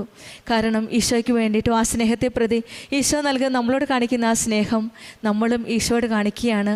ഓരോ വ്യക്തികളിലൂടെ സഹായിക്കുന്നതിലും അവരുടെ കൂടെ നിൽക്കുന്നതും ഈശോയുടെ സാന്നിധ്യം അവർക്ക് കൂടി മനസ്സിലാക്കാനും ഇവർക്ക് കിട്ടിയ അനുഗ്രഹം മറ്റുള്ളവർക്കൊരു അനുഗ്രഹമായിട്ട് മാറുകയാണ് ഇവരുടെ ജീവിതത്തിലൂടെ. അതുപോലെ തന്നെയാണ് 10,000 പേര് അവിടെ പരീക്ഷ എഴുതിയിട്ടുണ്ട് ഓൾ ഇന്ത്യയിൽ. പക്ഷേ ഈ മകനെ സെലക്ട് ചെയ്യണമെങ്കിൽ അത് ഉടമ്പടിയിലെ മകനായതുകൊണ്ടാണ്. അവർക്ക് ഒരു പ്രത്യേകതയാണ്. കാരണം അവർ മറ്റു വ്യക്തികളിൽ നിന്ന് വ്യത്യസ്തരാണ്. ഉടമ്പടി മക്കളുടെ ജീവിതത്തിൽ ഈശോയും അമ്മയുമാണ് അവരെ കരം പിടിച്ച് മുന്നോട്ട് നയിക്കുന്നത്. കേരളത്തിൽ 16 സീറ്റുകളിൽ 9 പേര് ആണ് ജനറലിലുള്ളത്. അതിലും ഈ മകനെ സെലക്ട് ചെയ്യണമെങ്കിൽ അത് ഉടമ്പടി ജീവിതത്തിൻ്റെ ആ വിശ്വസ്തയുടെ ആ ആത്മാർത്ഥതയുടെ ആ വിശ്വാസത്തിൻ്റെ ജീവിതമാണ്. അത് തന്നെയുമല്ല, ഈ മക്കൾ ആത്മീയ ജീവിതത്തിലാണെങ്കിലും ഈശോയുടെ അമ്മയുടെയും ചേർന്ന് നിന്ന് കുർബാനയും കുമ്പസാരവും നേരത്തെ പോലെയല്ല, ഈ കുടുംബം മുഴുവനായിട്ട് ഈശോയുടെ അമ്മയോടും ചേർന്ന് നിന്ന് മുന്നോട്ട് നയിക്കുന്ന ഒരു ജീവിതമാണ് നമ്മുടെ ജീവിതത്തിലും. നിരാശകളുടെയും പരാജയങ്ങളുടെയും നിമിഷത്തിൽ നമുക്ക് ഓർക്കാം, ദൈവത്തിന് അസാധ്യമായിട്ടൊന്നുമില്ല. ലൂക്കായുടെ സുവിശേഷം 1-ാം അധ്യായം 37-ാം വചനമാണ്. ഈശോയിലും അമ്മയിലും കൂടുതൽ വിശ്വസിക്കുക. നമ്മുടെ ബലഹീനതകളും നിരാശകളും എല്ലാം ഈശോയുടെ അമ്മയുടെ കരങ്ങളിലേക്ക് സമർപ്പിക്കാം. വിശ്വാസത്തോടെ നമ്മുടെ ഉടമ്പടി ജീവിതം മുന്നോട്ട് നയിക്കാൻ പരിശുദ്ധ അമ്മ നമ്മെ സഹായിക്കട്ടെ എന്ന് പ്രാർത്ഥിക്കാം. ജീവിതത്തിലെ അടഞ്ഞ വാതിലുകൾ തുറന്നു തരാനും അസാധ്യങ്ങൾ സാധ്യമാക്കാനും എളുപ്പമുള്ള ഒരു വലിയ ആത്മീയ പദ്ധതിയാണ് ഉടമ്പടി. ആ ഉടമ്പടി ജീവിതത്തിൽ കൂടുതൽ തീഷ്ണതയുടെ മുന്നോട്ട് നയിക്കുവാൻ ഈശോയും അമ്മയും നമ്മെ സഹായിക്കട്ടെ എന്ന് പ്രാർത്ഥിച്ചുകൊണ്ടും ജിമ്മി ജോസഫിനും കുടുംബത്തിനും ലഭിച്ച ഈ വലിയ അനുഗ്രഹങ്ങൾക്ക് നമ്മൾക്ക് കരങ്ങളടിച്ച് ദൈവത്തെ മഹത്വപ്പെടുത്താം. പരിശുദ്ധ അമ്മയ്ക്കും ഈശോയ്ക്കും എൻ്റെ 1000 നന്ദി ഞാൻ രേഖപ്പെടുത്തുകയാണ്. എൻ്റെ പേര് സിൻസി സിറിൽ. ഞാൻ വരുന്നത് ആലുവ സെൻറ്റ് ആൻസ് എട്ടേക്കർ ചർച്ചിൽ നിന്നാണ്. അവിടുത്തെ ഇടവക അംഗമാണ് ഞാനൊരു നേഴ്സാണ്. അപ്പോൾ എൻ്റെ കോഴ്സ് കഴിഞ്ഞതിന് ശേഷം എനിക്ക് എൻ്റെ ഹയർ സ്റ്റഡീസ് UK ചെയ്യണമെന്നൊരാഗ്രഹം ഉണ്ടായിരുന്നു. അതിൻ്റെ ഭാഗമായിട്ട് കഴിഞ്ഞ 1 വർഷം അടുത്തായിട്ട് ഞാൻ അതിൻ്റെ ഒരു സ്ട്രഗ്ലിംഗ് പീരീഡിലായിരുന്നു. ഞാൻ ഈ ഒരു സാക്ഷ്യം എങ്ങനെ ഇവിടെ പറഞ്ഞു തീർക്കുമെന്ന് എനിക്കിപ്പോഴും അറിയില്ല. എൻ്റെ ലൈഫിൽ നടന്ന മിറാക്കിൾ ഒന്നൊന്നായിട്ട് ഞാൻ എടുത്തു പറയാനാണെങ്കിൽ ടൈം ഇത്രയും പോരാ. ആക്ച്വലി ഞാൻ ഇവിടെ 2024 ജാനുവരി 24-ാം തീയതിയാണ് ആദ്യമായിട്ട് ഉടമ്പടിയിൽ എടുക്കുന്നത്. അന്ന് മുതൽ ഇന്നോളം, ഇതെൻ്റെ രണ്ടാമത്തെ സാക്ഷ്യം കൂടിയാണ്, അത് പറയണമല്ലോ. അന്ന് മുതൽ ഇന്ന് വരെ എനിക്ക് മാതാവിൻ്റെ ജീവിതത്തിൽ തന്ന ഓരോ അത്ഭുതങ്ങളും സത്യം പറഞ്ഞു കഴിഞ്ഞാൽ എനിക്ക് വാക്കുകളില്ല പറഞ്ഞറിയിക്കാനായിട്ട്. ഞാൻ എൻ്റെ പ്രോസസ്സിങ് ടൈം തുടങ്ങി ആ സമയം മുതൽ എനിക്ക് ഫുൾ തടസ്സങ്ങളാണ്.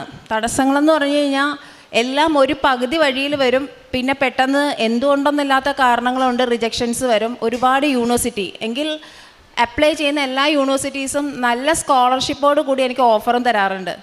ഈ ഓഫർ ഞാൻ എന്താ പറയുക അക്സെപ്റ്റ് ചെയ്ത് മുന്നോട്ടുള്ള പീരീഡിലേക്കാണ് ഓരോ സ്ട്രഗിൾ വന്നിട്ട് ഇടയ്ക്ക് വെച്ചിട്ട് അത് ബ്രേക്ക് ആവുന്നത്. പിന്നെ അങ്ങോട്ടും ഇല്ല ഇങ്ങോട്ടും ഇല്ലാത്തൊരു രീതിയിൽ ഭയങ്കരമായിട്ട് ബുദ്ധിമുട്ടിയിട്ടാണ് നിന്നിട്ടുള്ളത്.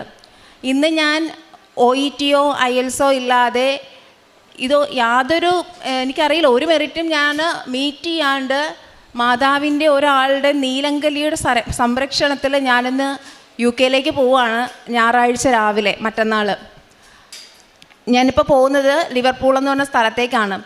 അപ്പോൾ അവിടെ നിന്നൊരു യൂണിവേഴ്സിറ്റി എനിക്ക് ഓഫർ തന്നു. ഓഫർ തന്നപ്പോൾ ഒരു കണ്ടീഷണൽ ഓഫറാണ് വന്നത്. എല്ലായ്പ്പോഴത്തെയും പോലെ അതും പകുതി വഴിക്ക് വെച്ച് നിന്ന് പോകുമെന്നുള്ള പ്രതീക്ഷയിൽ മുന്നോട്ട് പോയി. എനിക്കറിയത്തില്ല, മാർച്ച് മാസം 6-ാം തീയതി, കൃത്യം പറഞ്ഞാൽ മാർച്ച് മാസം കഴിഞ്ഞ മാസം 6-ാം തീയതി എനിക്ക് ഓഫർ വന്നപ്പോഴത്തേക്കും കണ്ടീഷണൽ ഓഫർ വന്നു. അത് വന്നത് സെപ്റ്റംബർ ഇൻടേക്കിലേക്കാണ്, അതായത് ഈ വരുന്ന സെപ്റ്റംബറിലേക്കാണ്. അപ്പോൾ ഇനിയും സമയമുണ്ട്. ഏജൻസി പറഞ്ഞു പയ്യെ ചെയ്താൽ മതി, നമുക്ക് ടൈം എടുത്ത് ഡീറ്റെയിൽ ആയിട്ട് നോക്കി ചെയ്യാമെന്ന് പറഞ്ഞു. അപ്പം ഞാനും അത് കിട്ടി പോയാൽ പോയി. പക്ഷേ മാതാവിനോട് പ്രാർത്ഥിക്കുന്നുണ്ട്, എനിക്കായിട്ട് വിധിച്ചതാണെങ്കിൽ എനിക്കത് തരണമെന്ന് ഞാൻ പ്രാർത്ഥിക്കുന്നുണ്ടായിരുന്നു. അങ്ങനെ ഇരിക്കെ എനിക്ക് കഴിഞ്ഞ മാസം യൂണിവേഴ്സിറ്റിയിൽ നിന്ന് ഡയറക്ടർ ഒരു മെയിൽ വരാണ്. എൻ്റെ മെയിലിലേക്ക് ഡയറക്റ്റ് ഏജൻസിയെ പോലും ടാഗ് ചെയ്യാതൊരു മെയിൽ എനിക്ക് വരികയാണ്. ആ മെയിൽ ഇങ്ങനെയായിരുന്നു: യൂണിവേഴ്സിറ്റി ഡെലിഗേറ്റ്സ് എറണാകുളത്തുള്ളൊരു ഹോട്ടലിൽ വരുന്നുണ്ട്, അവിടെ ഞാൻ ചെല്ലണം എന്ന് പറഞ്ഞിട്ടാണ് എനിക്ക് മെയിൽ വന്നത്. അപ്പോൾ ഞാൻ ഈ മെയിലിനെ പറ്റി ഏജൻസിയോട് ചോദിക്കുമ്പോൾ അവർക്ക് ഇതിനെപ്പറ്റി യാതൊരു ഐഡിയ ഇല്ല. ഇങ്ങനൊരു മെയിൽ ഡയറക്റ്റ് യൂണിവേഴ്സിറ്റിയിൽ നിന്ന് ഏജൻസീനെ കണക്ട് ചെയ്യാതെ എങ്ങനെ വന്നു?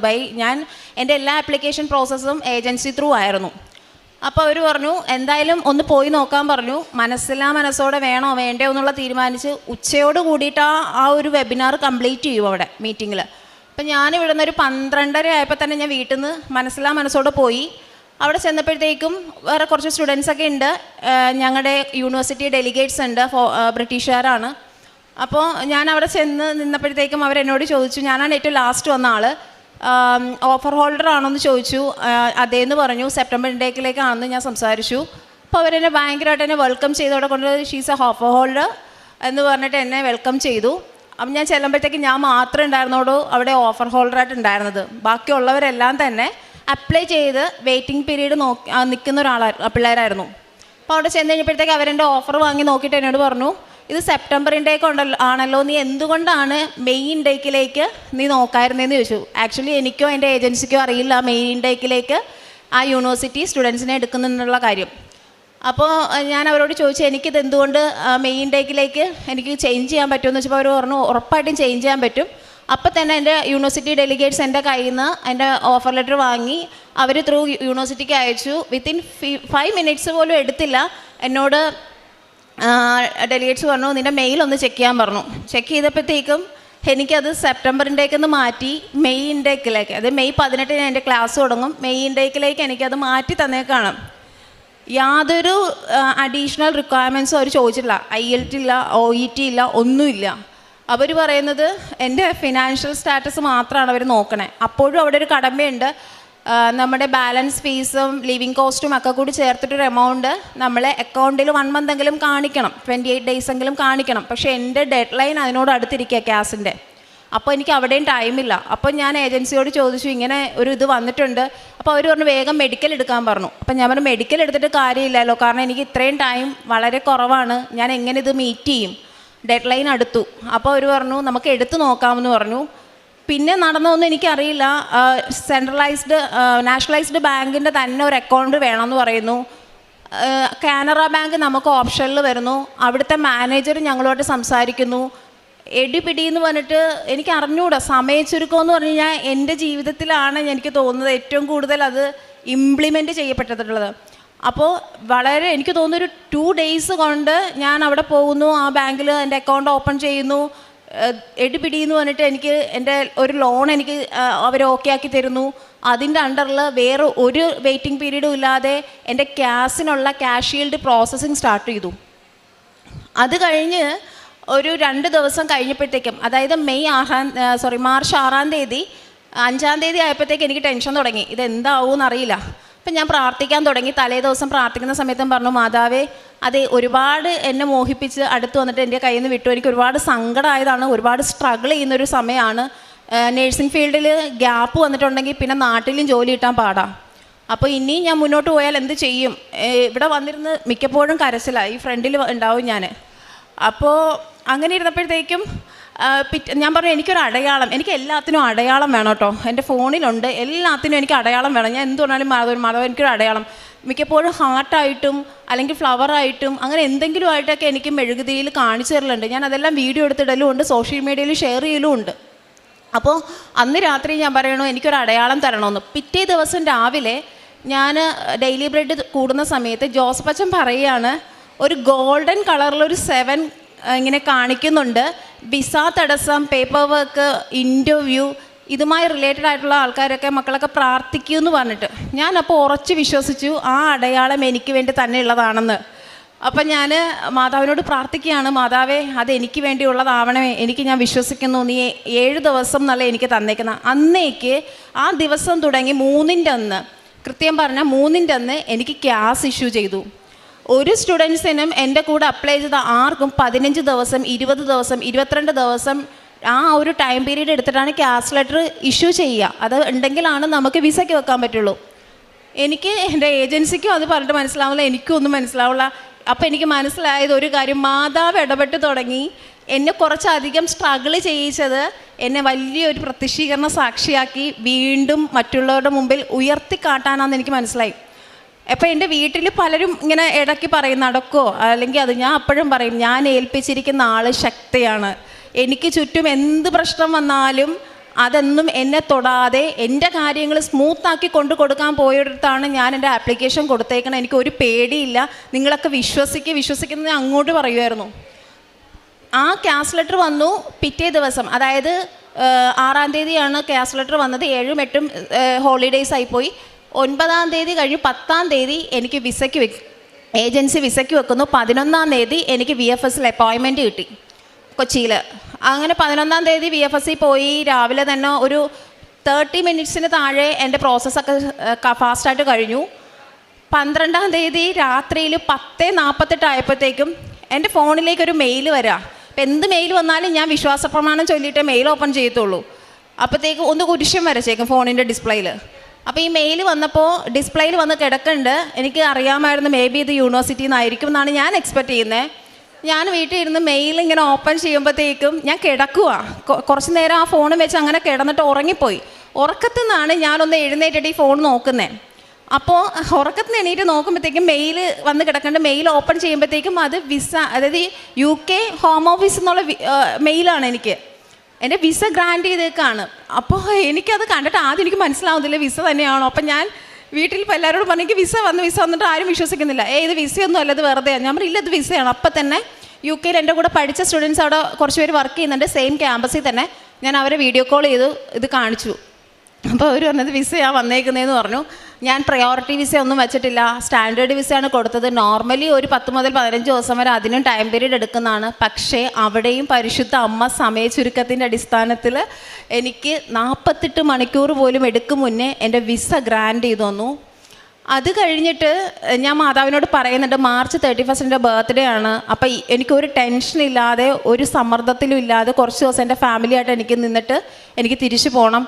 അപ്പോൾ അതിനുള്ള ഒരു ഓട്ടോ എനിക്കിനി തരരുത്, എല്ലാം കൂളാക്കി കൊണ്ടുപോകണമെന്ന് ഞാൻ പ്രാർത്ഥിക്കുന്നുണ്ടായിരുന്നു കേട്ടോ മനസ്സിൽ.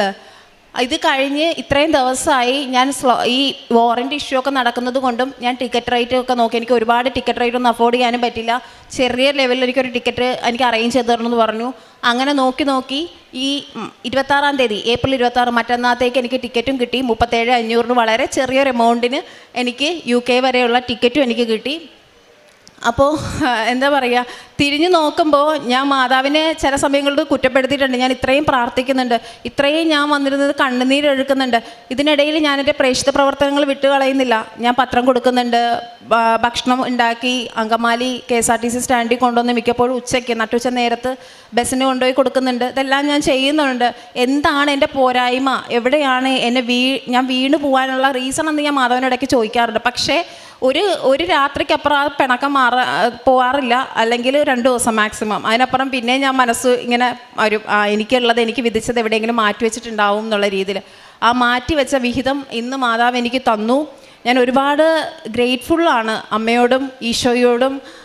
കുറച്ച് സ്ട്രഗിൾ തന്നെങ്കിലും അതിൽ കൂടുതൽ വേറൊരു കാര്യം, ഒരു സ്റ്റുഡൻ്റായിട്ട് പോകുന്ന ഒരു വ്യക്തിക്കും അവിടെ ചെന്ന് ഒരു 2-3 മാസം സ്ട്രഗിൾ ചെയ്യാതെ ഒരു ജോലിയൊന്നും കിട്ടൽ വളരെ കുറവാണ്. അവിടെ ചെന്ന് സ്ട്രഗിൾ ചെയ്ത് കെയർ ഹോം ആണെങ്കിലും മറ്റേതെങ്കിലും ഒരു ഫീൽഡിൽ കിട്ടണം. പക്ഷേ ഇവിടെയും ഞാൻ ആ നാട്ടിൽ കാല് കുത്തുന്നതിന് മുന്നേ തന്നെ എനിക്കവിടെ ഒരു കെയർ ഹോമിൽ ജോലി റെഡി ആയിട്ടുണ്ട്. അതും മാതാവിൻ്റെ അനുഗ്രഹം എന്ന പോലെ എൻ്റെ ഒരു ഫ്രണ്ട് എന്നോട് പറയുകയാണ്, ഇങ്ങനെ അവിടെ ഒരു വേക്കൻസി ഉണ്ട്, പക്ഷേ നഴ്സിംഗ് എക്സ്പീരിയൻസ് ഉള്ളവർക്ക് മാത്രമേ ഇത് പറ്റത്തുള്ളൂ. അപ്പം ഞാൻ വർക്ക് ചെയ്തത് കോഴിക്കോട് ഇക്ര എന്ന് പറഞ്ഞ ഹോസ്പിറ്റലായിരുന്നു. അവിടുത്തെ എക്സ്പീരിയൻസ് എനിക്ക് ലെറ്ററും കാര്യങ്ങളും ഉണ്ട്. അപ്പോൾ അത് വെച്ചിട്ടാണ് അവൻ ജസ്റ്റ് ഒന്ന് ചോദിച്ചു നോക്കിയത്. പക്ഷെ അവർ എന്തുകൊണ്ടോ വേറൊരു ഇതും പറയാണ്ട് എന്നെ അക്സെപ്റ്റ് ചെയ്യുമായിരുന്നു. എന്നോട് പറഞ്ഞു UK റീച്ച് ചെയ്ത് കഴിഞ്ഞാൽ ഉടനെ ട്രെയിനിങ്ങിന് വന്നോളാൻ പറഞ്ഞിട്ടുണ്ട്. എൻ്റെ സ്റ്റഡീസിനോടൊപ്പം തന്നെ എനിക്ക് ഒരു പാർട്ട് ടൈം ജോബും അവിടെ മാതാവ് റെഡിയാക്കി തന്നിട്ടുണ്ട്. അപ്പോൾ പരിശുദ്ധ അമ്മയ്ക്കും ഈശോയ്ക്കും തിരുക്കുമാരനും എൻ്റെ 1000 കോടാനുകോടി നന്ദി ഞാൻ പറയാണ്. ഞാൻ ഇവിടുന്ന് പോകുമ്പോൾ ഞാൻ ഒരുപാട് ആഗ്രഹിച്ചൊരു കാര്യമാണ്, ഇതുപോലൊരു രൂപം എനിക്ക് എൻ്റെ കൂടെ കൊണ്ടുപോകണം എന്നുള്ളത്. എനിക്ക് ലഗേജ് ഇപ്പോൾ ഭയങ്കര കൂടുതലാണ്, പക്ഷേ എന്നാൽ പോലും ഞാൻ അതൊന്ന് കുറേ എടുത്ത് മാറ്റിയിട്ട് അവിടെ ഒരു മാതാവിന് എത്രത്തോളം ആ ഒരു രൂപത്തിന് ഭാരം ഉണ്ടെന്ന് എനിക്കറിയില്ല. ഞാൻ ഇന്ന് ആദ്യം ഇവിടെ വന്ന സമയത്ത് ആദ്യം ഒരു രൂപമാണ് ഞാൻ വാങ്ങി എൻ്റെ വണ്ടിയിൽ വെച്ചിട്ടുള്ളത്. കാരണം എനിക്ക് വേറെ പെറ്റമ്മ മറന്നാലും ഞാൻ നിന്നെ മറക്കില്ല എന്നുള്ളൊരു ദൈവവചനമുണ്ട്. അതുപോലെ പ്രാവർത്തികമാക്കപ്പെട്ടൊരു വ്യക്തിയാണ് ഞാൻ എൻ്റെ ജീവിതത്തിൽ. കാര്യം എനിക്ക് വേറെ ആര് എന്നെ സപ്പോർട്ട് ചെയ്തില്ലെങ്കിലും എനിക്കെപ്പം ഒരു എൻഡ് വരുമ്പോഴത്തേക്ക് ഞാനൊരു ഡെഡ് എൻഡിലേക്ക് വരുമ്പോൾ ഞാൻ പറയാറുണ്ട്, എൻ്റെ അമ്മ, എനിക്ക് സ്വർഗത്തിലൊരു അമ്മയുണ്ട്, ആ അമ്മ എനിക്ക് വേണ്ടതൊക്കെ എനിക്ക് കൃത്യസമയത്ത് ചെയ്തു തരുന്നുണ്ട്, എനിക്കൊരു മുട്ടുമില്ല. പക്ഷേ ചെറിയ ചെറിയ തടസ്സങ്ങൾ വരും. ആ തടസ്സങ്ങൾ വരുമ്പം ഇപ്പം എനിക്കതറിയാം, ആ തടസ്സങ്ങൾ തരുന്ന വേറെ എന്തോ നല്ലതിന് വേണ്ടിയിട്ടാണ്. ആദ്യം എനിക്ക് ഭയങ്കര പേടിയായിരുന്നു, പക്ഷെ ഇപ്പം എനിക്ക് ആ പേടിയില്ല, തീരെ പേടിയില്ല. കാരണം എന്ത് വന്നാലും ആ സൈഡിൽ കൂടി അത് പോവും, ഈ സൈഡിൽ കൂടി എൻ്റെ കാര്യങ്ങൾ അമ്മ നടത്തി തരും, അത്രേ ഉള്ളൂ. അപ്പോൾ ആ ഒരു രീതിയിൽ ഇന്ന് ഈ വിശുദ്ധമായ സ്ഥലത്ത് വീണ്ടും ഒരിക്കൽ കൂടി വന്ന് നിന്ന് എന്നെ കേൾക്കുന്ന നിങ്ങളോട് എൻ്റെ ഈ അനുഭവം പറയുമ്പോൾ ഞാൻ ഭയങ്കരമായിട്ട് ബ്ലെസ്ഡ് ആണ്. ഞാൻ പരിശുദ്ധ അമ്മയ്ക്ക് 1000 നന്ദി പറയുന്നു. എൻ്റെ പ്രേക്ഷിത പ്രവർത്തനം ഞാൻ നേരത്തെ പറഞ്ഞ പോലെ തന്നെ ഒരു നഴ്സിംഗ് ഫീൽഡാണ്. അതുകൊണ്ട് തന്നെ എന്നെക്കൊണ്ട് പറ്റുന്ന രീതിയിൽ ഞാൻ വർക്ക് ചെയ്ത സമയത്തൊക്കെയും എൻ്റെ മുന്നിൽ വരുന്ന പേഷ്യൻസിനെ അത്രയോളം കരുണയോടും ദയോടും കൂടിയിട്ടാണ് കെയർ ചെയ്തിട്ടുള്ളത്. പിന്നെ ഫുഡ് ഉണ്ടാക്കാൻ ഇഷ്ടമാണ്. ഫുഡ് ഉണ്ടാക്കി ഈ പറഞ്ഞ പോലെ എന്നെ പ്രൈവറ്റ് ആയിട്ടുള്ള സ്ഥലങ്ങളിലും പബ്ലിക് സ്പോട്ടിലൊക്കെ ഞങ്ങൾ കൊണ്ട് കൊടുക്കാറുണ്ട്. അത് അന്നം പ്രതീക്ഷിച്ചിരിക്കുന്ന ഒരുപാട് ആളുകളുണ്ട്. അവരുടെ മുന്നിൽ ഒരു പൊതി ചോറ് കൊടുക്കുമ്പോൾ കിട്ടുന്നൊരു സന്തോഷം അത് വേറെ തന്നെയാണ്. അത് ഈശോയെ കണ്ട് ചെയ്യാൻ അത്രത്തോളം മനസ്സിൽ സന്തോഷമാണ്. പിന്നെ ഇവിടുന്ന് കിട്ടുന്ന പത്രങ്ങളാണെങ്കിലും ഞാനിങ്ങനെ വീടുകളിൽ കൊടുക്കുന്നത് വളരെ കുറവാണ്. മിക്കപ്പോഴും കടകളിൽ ചിലപ്പോൾ പോകുന്ന വഴി ഞാൻ ബാഗിൽ എപ്പോഴും കുറച്ച് പത്രം എടുത്ത് വെക്കും. എന്നിട്ട് പോകുന്ന വഴിയിൽ എനിക്ക് തോന്നും, കാര്യം ഇന്നത്തെ കാലത്ത് എല്ലാവർക്കും കൃപാസനത്തെ പത്രം അത് കൊടുക്കുമ്പോൾ തന്നെ ചിലർ നെറ്റി ചുളിക്കും, ചിലർ വേണ്ടാന്ന് പറയും, ചിലർ ഉണ്ടെന്ന് പറയും. അപ്പോൾ അതുകൊണ്ട് ഞാൻ അവരെ നോക്കും, അവർക്കത് ആവശ്യമുണ്ടോയെന്ന് ഞാൻ മനസ്സിലാക്കിയ ശേഷം മാത്രമേ കൊടുക്കുള്ളൂ. അല്ലാതെ എല്ലാവരുടെയും കയ്യിൽ ഞാനെടുത്ത് വിതറി കൊടുക്കാറില്ല. അത് പറയുമ്പോൾ തന്നെ മാതാവിനെ പറ്റി പറയുമ്പോൾ തന്നെ അവർ നന്നായിട്ട് അവരുടെ മുഖമൊക്കെ കാണുമ്പോൾ നമുക്ക് മനസ്സിലാവും അവർക്ക് അത് ആവശ്യമാണ്. അപ്പം ഞാനത് കൊടുക്കും. എൻ്റെ അനുഭവങ്ങൾ പറഞ്ഞിട്ടാണ് കൊടുക്കുന്നത്. അപ്പോൾ ഒരിക്കൽ കൂടി എന്നെ ഈ ഒരു പരിശുദ്ധ അമ്മ ജീവനോട് പ്രത്യക്ഷപ്പെട്ട അൾത്താരയിൽ വീണ്ടും ഒരിക്കൽ കൂടി കൊണ്ടുവന്ന് നിർത്തിയ അമ്മയ്ക്കും ഈശോയ്ക്കും 1000 നന്ദി പറഞ്ഞുകൊണ്ട് ഞാൻ എൻ്റെ ഈ സാക്ഷ്യം ഇവിടെ അവസാനിപ്പിക്കുന്നു. നന്ദി, നമസ്കാരം. യെശയ്യാ 41:10 ഭയപ്പെടേണ്ട, ഞാൻ നിന്നോട് കൂടെയുണ്ട്, സംഭ്രമിക്കേണ്ട, ഞാനാണ് നിൻ്റെ ദൈവം, ഞാൻ നിന്നെ ശക്തിപ്പെടുത്തുകയും സഹായിക്കുകയും ചെയ്യും, എൻ്റെ വിജയകരമായ വലതുകരം കൊണ്ട് ഞാൻ നിന്നെ താങ്ങി നിർത്തും. സിൻസി സിറിൽ എന്ന ഈ സഹോദരി തൻ്റെ ഉടമ്പടി ജീവിതത്തിൽ ലഭിച്ച പരിശുദ്ധമ്മയുടെ അതിശക്തമായ ഇടപെടലുകളും സമയച്ചുരുക്കത്തിലും മെറിറ്റില്ലായ്മയിലും ലഭിച്ച വലിയ അനുഗ്രഹത്തെയുമാണ് ഈ അൾത്താരയിൽ സാക്ഷ്യപ്പെടുത്തുന്നത്. മകൾ വാക്കുകളിൽ സൂചിപ്പിച്ചു, ഒത്തിരി ദിവസം കണ്ണീരോടുകൂടി അമ്മയെ നോക്കി താൻ ആഗ്രഹിക്കുന്നത് പോലെയൊന്നും കാര്യങ്ങൾ നടക്കാത്തത് കൊണ്ട്, പരീക്ഷകൾ വിജയിക്കാത്തത് കൊണ്ട്, വിദേശത്തേക്ക് ജോലി പഠനം അവയ്ക്ക് പോകുവാൻ ഒരു വഴി തുറക്കാത്തത് കൊണ്ട് അമ്മയെ നോക്കി കണ്ണീരോടെ പ്രാർത്ഥിച്ച ദിവസങ്ങളെക്കുറിച്ച്, ഉടമ്പടി എടുക്കുവാൻ അമ്മയുടെ ഈ സന്നിധാനത്തിൽ വരുന്ന ഓരോരുത്തരും ഭാരപ്പെട്ട മനസ്സും തളർന്ന ജീവിത സാഹചര്യങ്ങളും ഒരു വഴി കണ്ടെത്താത്ത പ്രശ്നങ്ങളുമായി അമ്മയുടെ അരികിൽ വരുന്നവരാണ്. പക്ഷേ നമ്മൾ അമ്മയുമായി സൃഷ്ടിച്ചെടുക്കുന്ന ഒരു ആത്മബന്ധം, ഒരു വിശുദ്ധ ബന്ധം, അത് നമ്മുടെ ജീവിത വിഷയങ്ങൾക്ക് നാം കരുതുന്നതിലും അപ്പുറമുള്ള പരിഹാരങ്ങൾ അമ്മ നിസ്സാരമായി ഏൽപ്പിച്ചു തരുന്നത് കാണുവാൻ പറ്റും.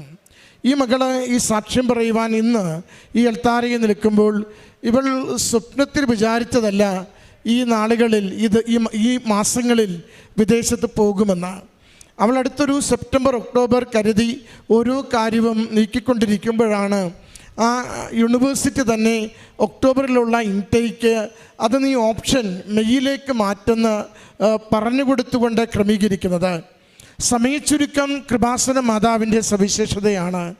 അമ്മയിലാണ് ശരണപ്പെടുന്നതെങ്കിൽ, അമ്മ ആഗ്രഹിക്കുന്നത് പോലെ ഈശോയുടെ പ്രവൃത്തികളിലാണ് ജീവിതം വിട്ടുകൊടുക്കുന്നതെങ്കിൽ, അമ്മ നമ്മൾ പോലും അറിയാതെ കാര്യങ്ങൾ മാറ്റിമറിച്ച് അനുകൂലമാക്കി ക്രമീകരിക്കും. മകൾ പലതവണ ആവർത്തിച്ചു, ഏജൻസിക്ക് പോലും കാര്യങ്ങളൊന്നും മനസ്സിലാകുന്നില്ലായിരുന്നു. ഓരോരോ മറുപടികളും COSഉം വിസയും ഓരോ കാര്യങ്ങളും ഇഷ്യൂവിലേക്ക് വരുമ്പോൾ ഏജൻസി പോലും അത്ഭുതപ്പെടുന്നു, ഇതെങ്ങനെ സംഭവിച്ചുവെന്ന്. ഇനി പോകുമ്പോഴോ അടിസ്ഥാനപരമായി വേണ്ട OET പാസ്സായിട്ടില്ല, IELTS എടുത്തിട്ടില്ല, അങ്ങനെ ഭാഷാ പ്രാവീണ്യമോ അല്ലെങ്കിൽ ആ നേഴ്സിംഗ് പഠനത്തിൻ്റെ അതിൻ്റെ സ്കില്ല് പ്രാവീണ്യമോ അതിൻ്റെ പരീക്ഷകളൊന്നും ചോദിക്കാതെ മകളെ അവിടേക്ക് വേണ്ടി അവരെടുക്കുകയാണ്. പ്രിയമുള്ളവരെ, ഇതാണ് മെറിറ്റില്ലായ്മയിൽ. നമ്മൾ കരുതുന്നതിനും വളരെ നേരത്തെ നമ്മൾ ഒരല്പകാലം കഷ്ടപ്പെടുകയോ സഹിക്കുകയോ ഇത്തിരി മനസ്സുകൊണ്ട് ഞാൻ നന്നായി ഉടമ്പടി ജീവിച്ചിട്ടും അതെന്തേ ഫലമണിയാത്തതെന്ന് നമ്മളോട് തന്നെ 100 ആവർത്തി ചോദിച്ച് ജീവിക്കുമ്പോൾ നമ്മുടെ കരങ്ങളിലേക്ക് അമ്മ മാതാവിനൊരു ഒരു കാര്യം വെച്ചു തരുവാൻ അത് വളരെ സുന്ദരമായി ശ്രേഷ്ഠമായി വിചാരിക്കുന്നതിലും മെച്ചപ്പെട്ട രീതിയിൽ കരങ്ങളിലേക്ക് വെച്ചു തരുവാൻ പദ്ധതിയുള്ളത് കൊണ്ടാണ്. മകൾ പറഞ്ഞു, അവിടെ ചെന്ന് സാധാരണ 2-3 മാസം പല ഇടങ്ങളിലൊക്കെ അന്വേഷിച്ചാണ് ഒരു താൽക്കാലിക ജോലി കണ്ടെത്തുക. ഇതിവിടുന്ന് പോകുമ്പോൾ തന്നെ അവിടെ ജോലി ക്ലിയർഡാണ്. അതിൻ്റെ 2 ആഴ്ചത്തെ ട്രെയിനിങ് കഴിയുമ്പോൾ ജോലി എടുക്കുവാൻ മകൾക്ക് സാധിക്കുകയും ചെയ്യും. മാതാവ് ഒത്തിരി സംരക്ഷിച്ച് സഹായിച്ച് വഴിതെളിച്ച് ഒരു സുരക്ഷിതമായ ഇടത്തേക്ക് മകളെ കൊണ്ടുചെല്ലുന്നതിൻ്റെ സാക്ഷ്യമാണ് വാക്കുകളിലൂടെ പങ്കുവെക്കുന്നത്. നമുക്കറിയാം, ഈ അൾത്താരയിൽ കഴിഞ്ഞ ദിവസങ്ങളിൽ ഒത്തിരി മക്കൾ പറയുന്ന സാക്ഷ്യമാണ് ഗോൾഡൻ 7. ഗോൾഡൻ 7ൻ്റെ പ്രത്യേകത ഒരു ഡെയിലി ബ്രെഡിൽ അച്ഛനെ ആശീർവദിച്ചു കൊണ്ടിരിക്കുമ്പോൾ കിട്ടിയ സന്ദേശമാണത്. അത് വിസ സംബന്ധമായ പ്രശ്നങ്ങൾ, ജോലി സംബന്ധമായ വിഷയങ്ങൾ, ഡോക്യുമെൻ്റ് സംബന്ധമായ വിഷയങ്ങൾ, അതിൽ ആ ക്ലേശം അനുഭവിക്കുന്നവർക്ക് ഒരു 7 ഗോൾഡൻ 7 കാണിക്കുന്നു. അതുകൊണ്ട് നിങ്ങളത് പ്രാർത്ഥിക്കുകയെന്ന് പറഞ്ഞു. മകൾ പറയുന്നുണ്ട്, ആ സന്ദേശം ഡെയിലി ബ്രെഡിൽ അച്ഛനെ ആശീർവാദത്തോടെ പറഞ്ഞതിന് ശേഷം ഓരോ ദിവസം കഴിയും തോറും അനുഗ്രഹങ്ങൾ മാത്രമേ ഉണ്ടായിരുന്നുള്ളൂ. ഓരോ ദിവസം കഴിയും തോറും അമ്മ മാതാവ് കൂടെ നിന്ന് സമയച്ചുരുക്കത്തിൽ ഇടപെട്ടത് മാത്രമേ കണ്ടുള്ളൂ. 48 മണിക്കൂറിനുള്ളിൽ വിസ കയ്യിൽ ലഭിക്കും വിധം എല്ലാവരും അത്ഭുതപ്പെടുന്ന വിധത്തിൽ മാതാവിൻ്റെയും ഈശോയുടെയും അതിശക്തമായ ഇടപെടലുകൾ മാത്രമേ ഉണ്ടായിരുന്നുള്ളൂ. അതുകൊണ്ട് ഉടമ്പടിയിലായിരിക്കുന്ന നമുക്ക് സങ്കടത്തിനും നിരാശയ്ക്കും യാതൊരു കാരണവുമില്ല. ഉടമ്പടിയിലാണോ, അമ്മയുടെ കരങ്ങളിൽ ഏൽപ്പിച്ചിട്ടുണ്ടോ, ഉടമ്പടി നാം വിശുദ്ധിയിലും വിശ്വസ്തതയിലും ജീവിക്കുന്നുണ്ടോ, അമ്മ ഈശോയിലൂടെ ഏതൊരു ജീവിത വിഷയത്തിനും തീരുമാനം തരും. നമ്മൾ പല കാര്യങ്ങളിൽ ആകുലരായിരിക്കാം, പല കാര്യങ്ങളിൽ പല പ്രഷറുകൾ നമുക്ക് സങ്കടങ്ങൾ ക്രിയേറ്റ് ചെയ്യുന്നുണ്ടാവാം. അതെപ്പോൾ നിങ്ങൾ അമ്മയുടെ കരങ്ങളിലേക്ക് വിട്ടുകൊടുക്കുമോ ആ നിമിഷം മുതൽ അത് സമാധാനത്തിലേക്ക്, അത് സന്തോഷത്തിലേക്ക്, അത് മാനസികമായ ഒരു ശാന്തതയിലേക്ക് ജീവിതം മാറുന്നത് കാണാൻ പറ്റും. അതുകൊണ്ട് ഭാരപ്പെട്ട വിഷയങ്ങൾ, പ്രാർത്ഥിച്ച് കിട്ടാത്ത വിഷയങ്ങൾ, ഏറെക്കാലം ഉടമ്പടി ജീവിച്ചിട്ടും ഫലമില്ലല്ലോ എന്ന് സ്വയം സങ്കടപ്പെടുന്ന വിഷയങ്ങൾ പൂർണ്ണമായും അമ്മയുടെ കരങ്ങളിൽ വിട്ടുകൊടുക്കുക. അമ്മ ഏറ്റെടുത്ത് ഈശോയിൽ നിന്ന് നിങ്ങൾക്ക് ഉപകരിക്കുന്ന ഏറ്റവും നല്ല അനുഗ്രഹം നേടിത്തരും.